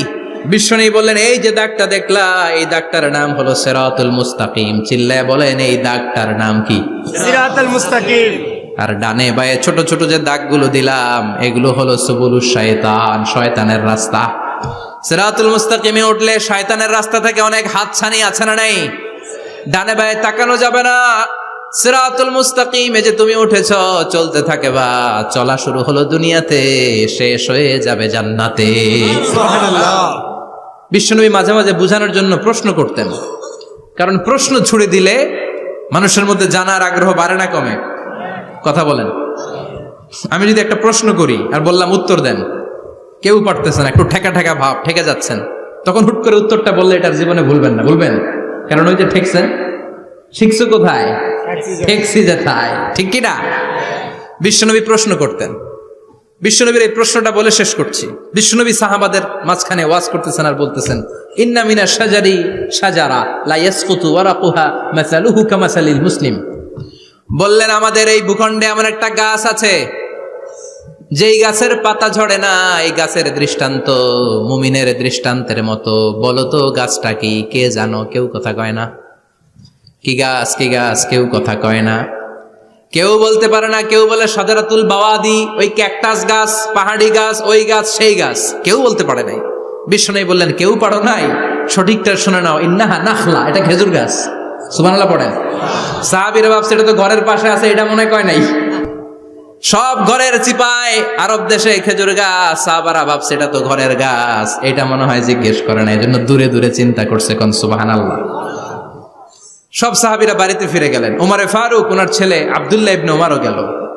আব্দুল্লাহ বলে, আব্বা, বিষ্ণুনবী যে জিজ্ঞেস করেছিল, বলো তো কোন গাছের পাতা ঝরে না, যে গাছের দৃষ্টান্ত মুমিনের দৃষ্টান্তের মতো? আপনারা কেউ পারেন নাই, আমি কিন্তু জানতাম এটা খেজুর গাছ। ওমরে ফারুক বললেন, বেটা কইলি না কেন? কইতে পারলে নবীর সামনে আমার কলিজাটা এত বড় হয়ে যেত। সুবহানাল্লাহ। আমার কলিজার টুকরা ছেলে পেড়েছে, কেউ পারে নাই। আব্দুল্লাহ বলে, বাপ চাচা আপনারা কেউ পারেন না, আমি কই কেমনে? শরম লাগছে, শরম। সুবহানাল্লাহ কইবেন না? QA session, questioning answering session করে বিশ্বনবী সাহাবাদেরকে শিখাতে চাইতেন। এজন্য এ নবী এমন নবী যে নবীর পুরো জীবনের প্রতিটি ইঞ্চি ইঞ্চি জায়গাতে আমাদের জন্য শিক্ষা আছে না নাই? এই শিক্ষাগুলো গ্রহণ করতে রাজি আছেন তো? যা শুনলাম আমল করতে রাজি আছেন তো? বিশ্বনবীর জীবনী গ্রন্থ বেশি বেশি স্টাডি করতে রাজি আছেন ইনশাআল্লাহ? 2-4 জন কইছে খালি। সবাই রাজি আছেন তো ইনশাআল্লাহ? যাদের ঘরে বিশ্বনবীর কোনো জীবনী নাই, বাংলা অনেক জীবনী গ্রন্থ পাওয়া যায়। বিশ্বনবীর জীবনী হচ্ছে আমাদের জন্য মডেল, ঠিক কি না? এবং এই মডেল অনুযায়ী যদি আমাদের জীবনকে আমরা সাজাতে পারি, জান্নাতের দুয়ারগুলো আমাদের জন্য খোলা রাখবে কে? আল্লাহ। আল্লাহ আমাদের সবাইকে কথাগুলো বুঝার ও আমল করার তৌফিক দান করুক, আমরা পড়ি আমিন। আমিন। যতগুলো কথা বলেছি কোরআন সুন্নাহর আলোকে বলেছি, বানিয়ে কিছু বলি নাই। তারপরেও আমার মনের অজান্তে কোনো মিস ইনফরমেশন যদি আমার মুখ ফসকে বেরিয়ে যায়, সেগুলো যেন আল্লাহ তাআলা আপনাদের স্মৃতিপট থেকে মুছে দেয়, আমরা পড়ি আমিন। আমিন। সত্য, সুন্দর, কল্যাণকর, হকের পক্ষে যা বললাম তার সবটুকুন আল্লাহ তাআলা প্রথমে আমাকে এবং আপনাদের সবাইকে আমলের তৌফিক দান করে, আমরা পড়ি আমিন। আমিন। আপনারা সবাই ভালো থাকবেন, সুস্থ থাকবেন, সুন্দর থাকবেন, কোরআনের সাথে থাকবেন। সুবহানাকাল্লাহুম্মা বিহামদিকা আশহাদু আল্লা ইলাহা ইল্লা আনতা আস্তাগফিরুকা ওয়া আতুবু ইলাইক। ইয়া রাব্বি লাকাল হামদু কামা ইয়ানবাগি লিজালালি ওয়াজহিকা ওয়া আযীমি সুলতানিক। লাকাল হামদু বিল ঈমান, লাকাল হামদু বিল কুরআন, লাকাল হামদু বিল ইহসান। রাব্বানা যালামনা আনফুসানা ওয়া ইল্লাম তাগফির লানা وترحمنا لنكونن من الخاسرين। রব্বুল আলামিন গভীর রাত বিশ্ব নবীর জীবনী থেকে চমৎকার কিছু কথা শুনে আমরা তোমার দরবারে দুটি হাত পেতে দিলাম। আমাদের হাত দুইখানা তুমি কবুল আর মঞ্জুর করে দাও। আমরা সবাই গুনাহগার, গুনাহমদের বেশুমার, এমন কোনো গুনাহ নাই আমরা করি নাই।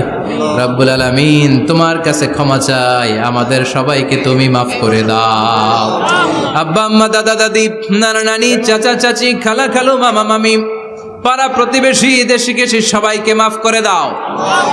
আমাদের যত আত্মীয় স্বজন কবরের বাসিন্দা, প্রত্যেকের কবরগুলোর জান্নাতের বাগান বানিয়ে দাও।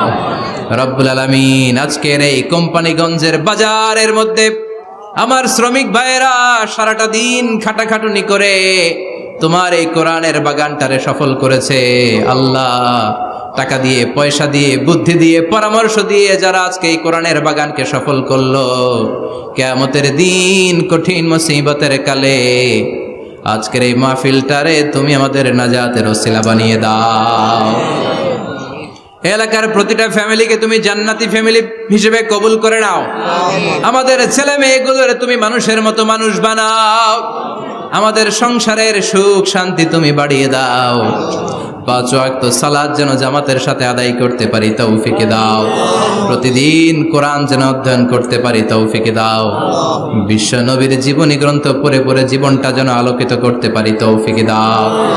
আমার দেশের উপর তুমি তোমার খাস রহমত নাজিল করো আল্লাহ। তোমার স্পেশাল রহমতের চাদর দিয়ে আমার বাংলার জমিনের 56,000 বর্গ মাইলকে তুমি ঢেকে দাও। সামনে আমাদের জাতীয় নির্বাচন, দাঙ্গা হাঙ্গামা, মারামারি, অস্থিরতা থেকে আমার দেশটারে হেফাজত করো আল্লাহ। এমন নেতা নেত্রী তুমি আমাদের জন্য নির্ধারণ করে দাও যাদের হাতে ইসলাম নিরাপদ, কোরআন নিরাপদ।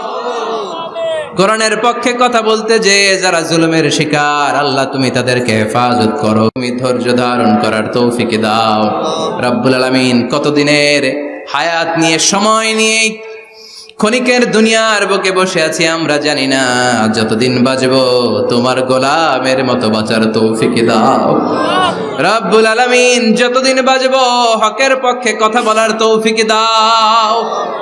আর এই ক্ষণস্থায়ী দুনিয়া ছেড়ে পরপারে যেদিন পাড়ি জমাবো, ওই বিদায় মুহূর্তে বিশ্বনবীর নূরানি চেহারাটা দেখে দেখে, বিশ্বনবীর শেখানো এই মধুর কালিমাটুকুন জপতে জপতে ঈমান নিয়ে যেন আমরা সবাই বিদায় নিতে পারি। লা ইলাহা ইল্লাল্লাহু মুহাম্মাদুর রাসূলুল্লাহ। নিয়মিত ইউটিউব ভিডিও দেখতে সাবস্ক্রাইব করুন। নতুন নতুন ভিডিও পেতে ঘন্টা বাটনটি চাপুন।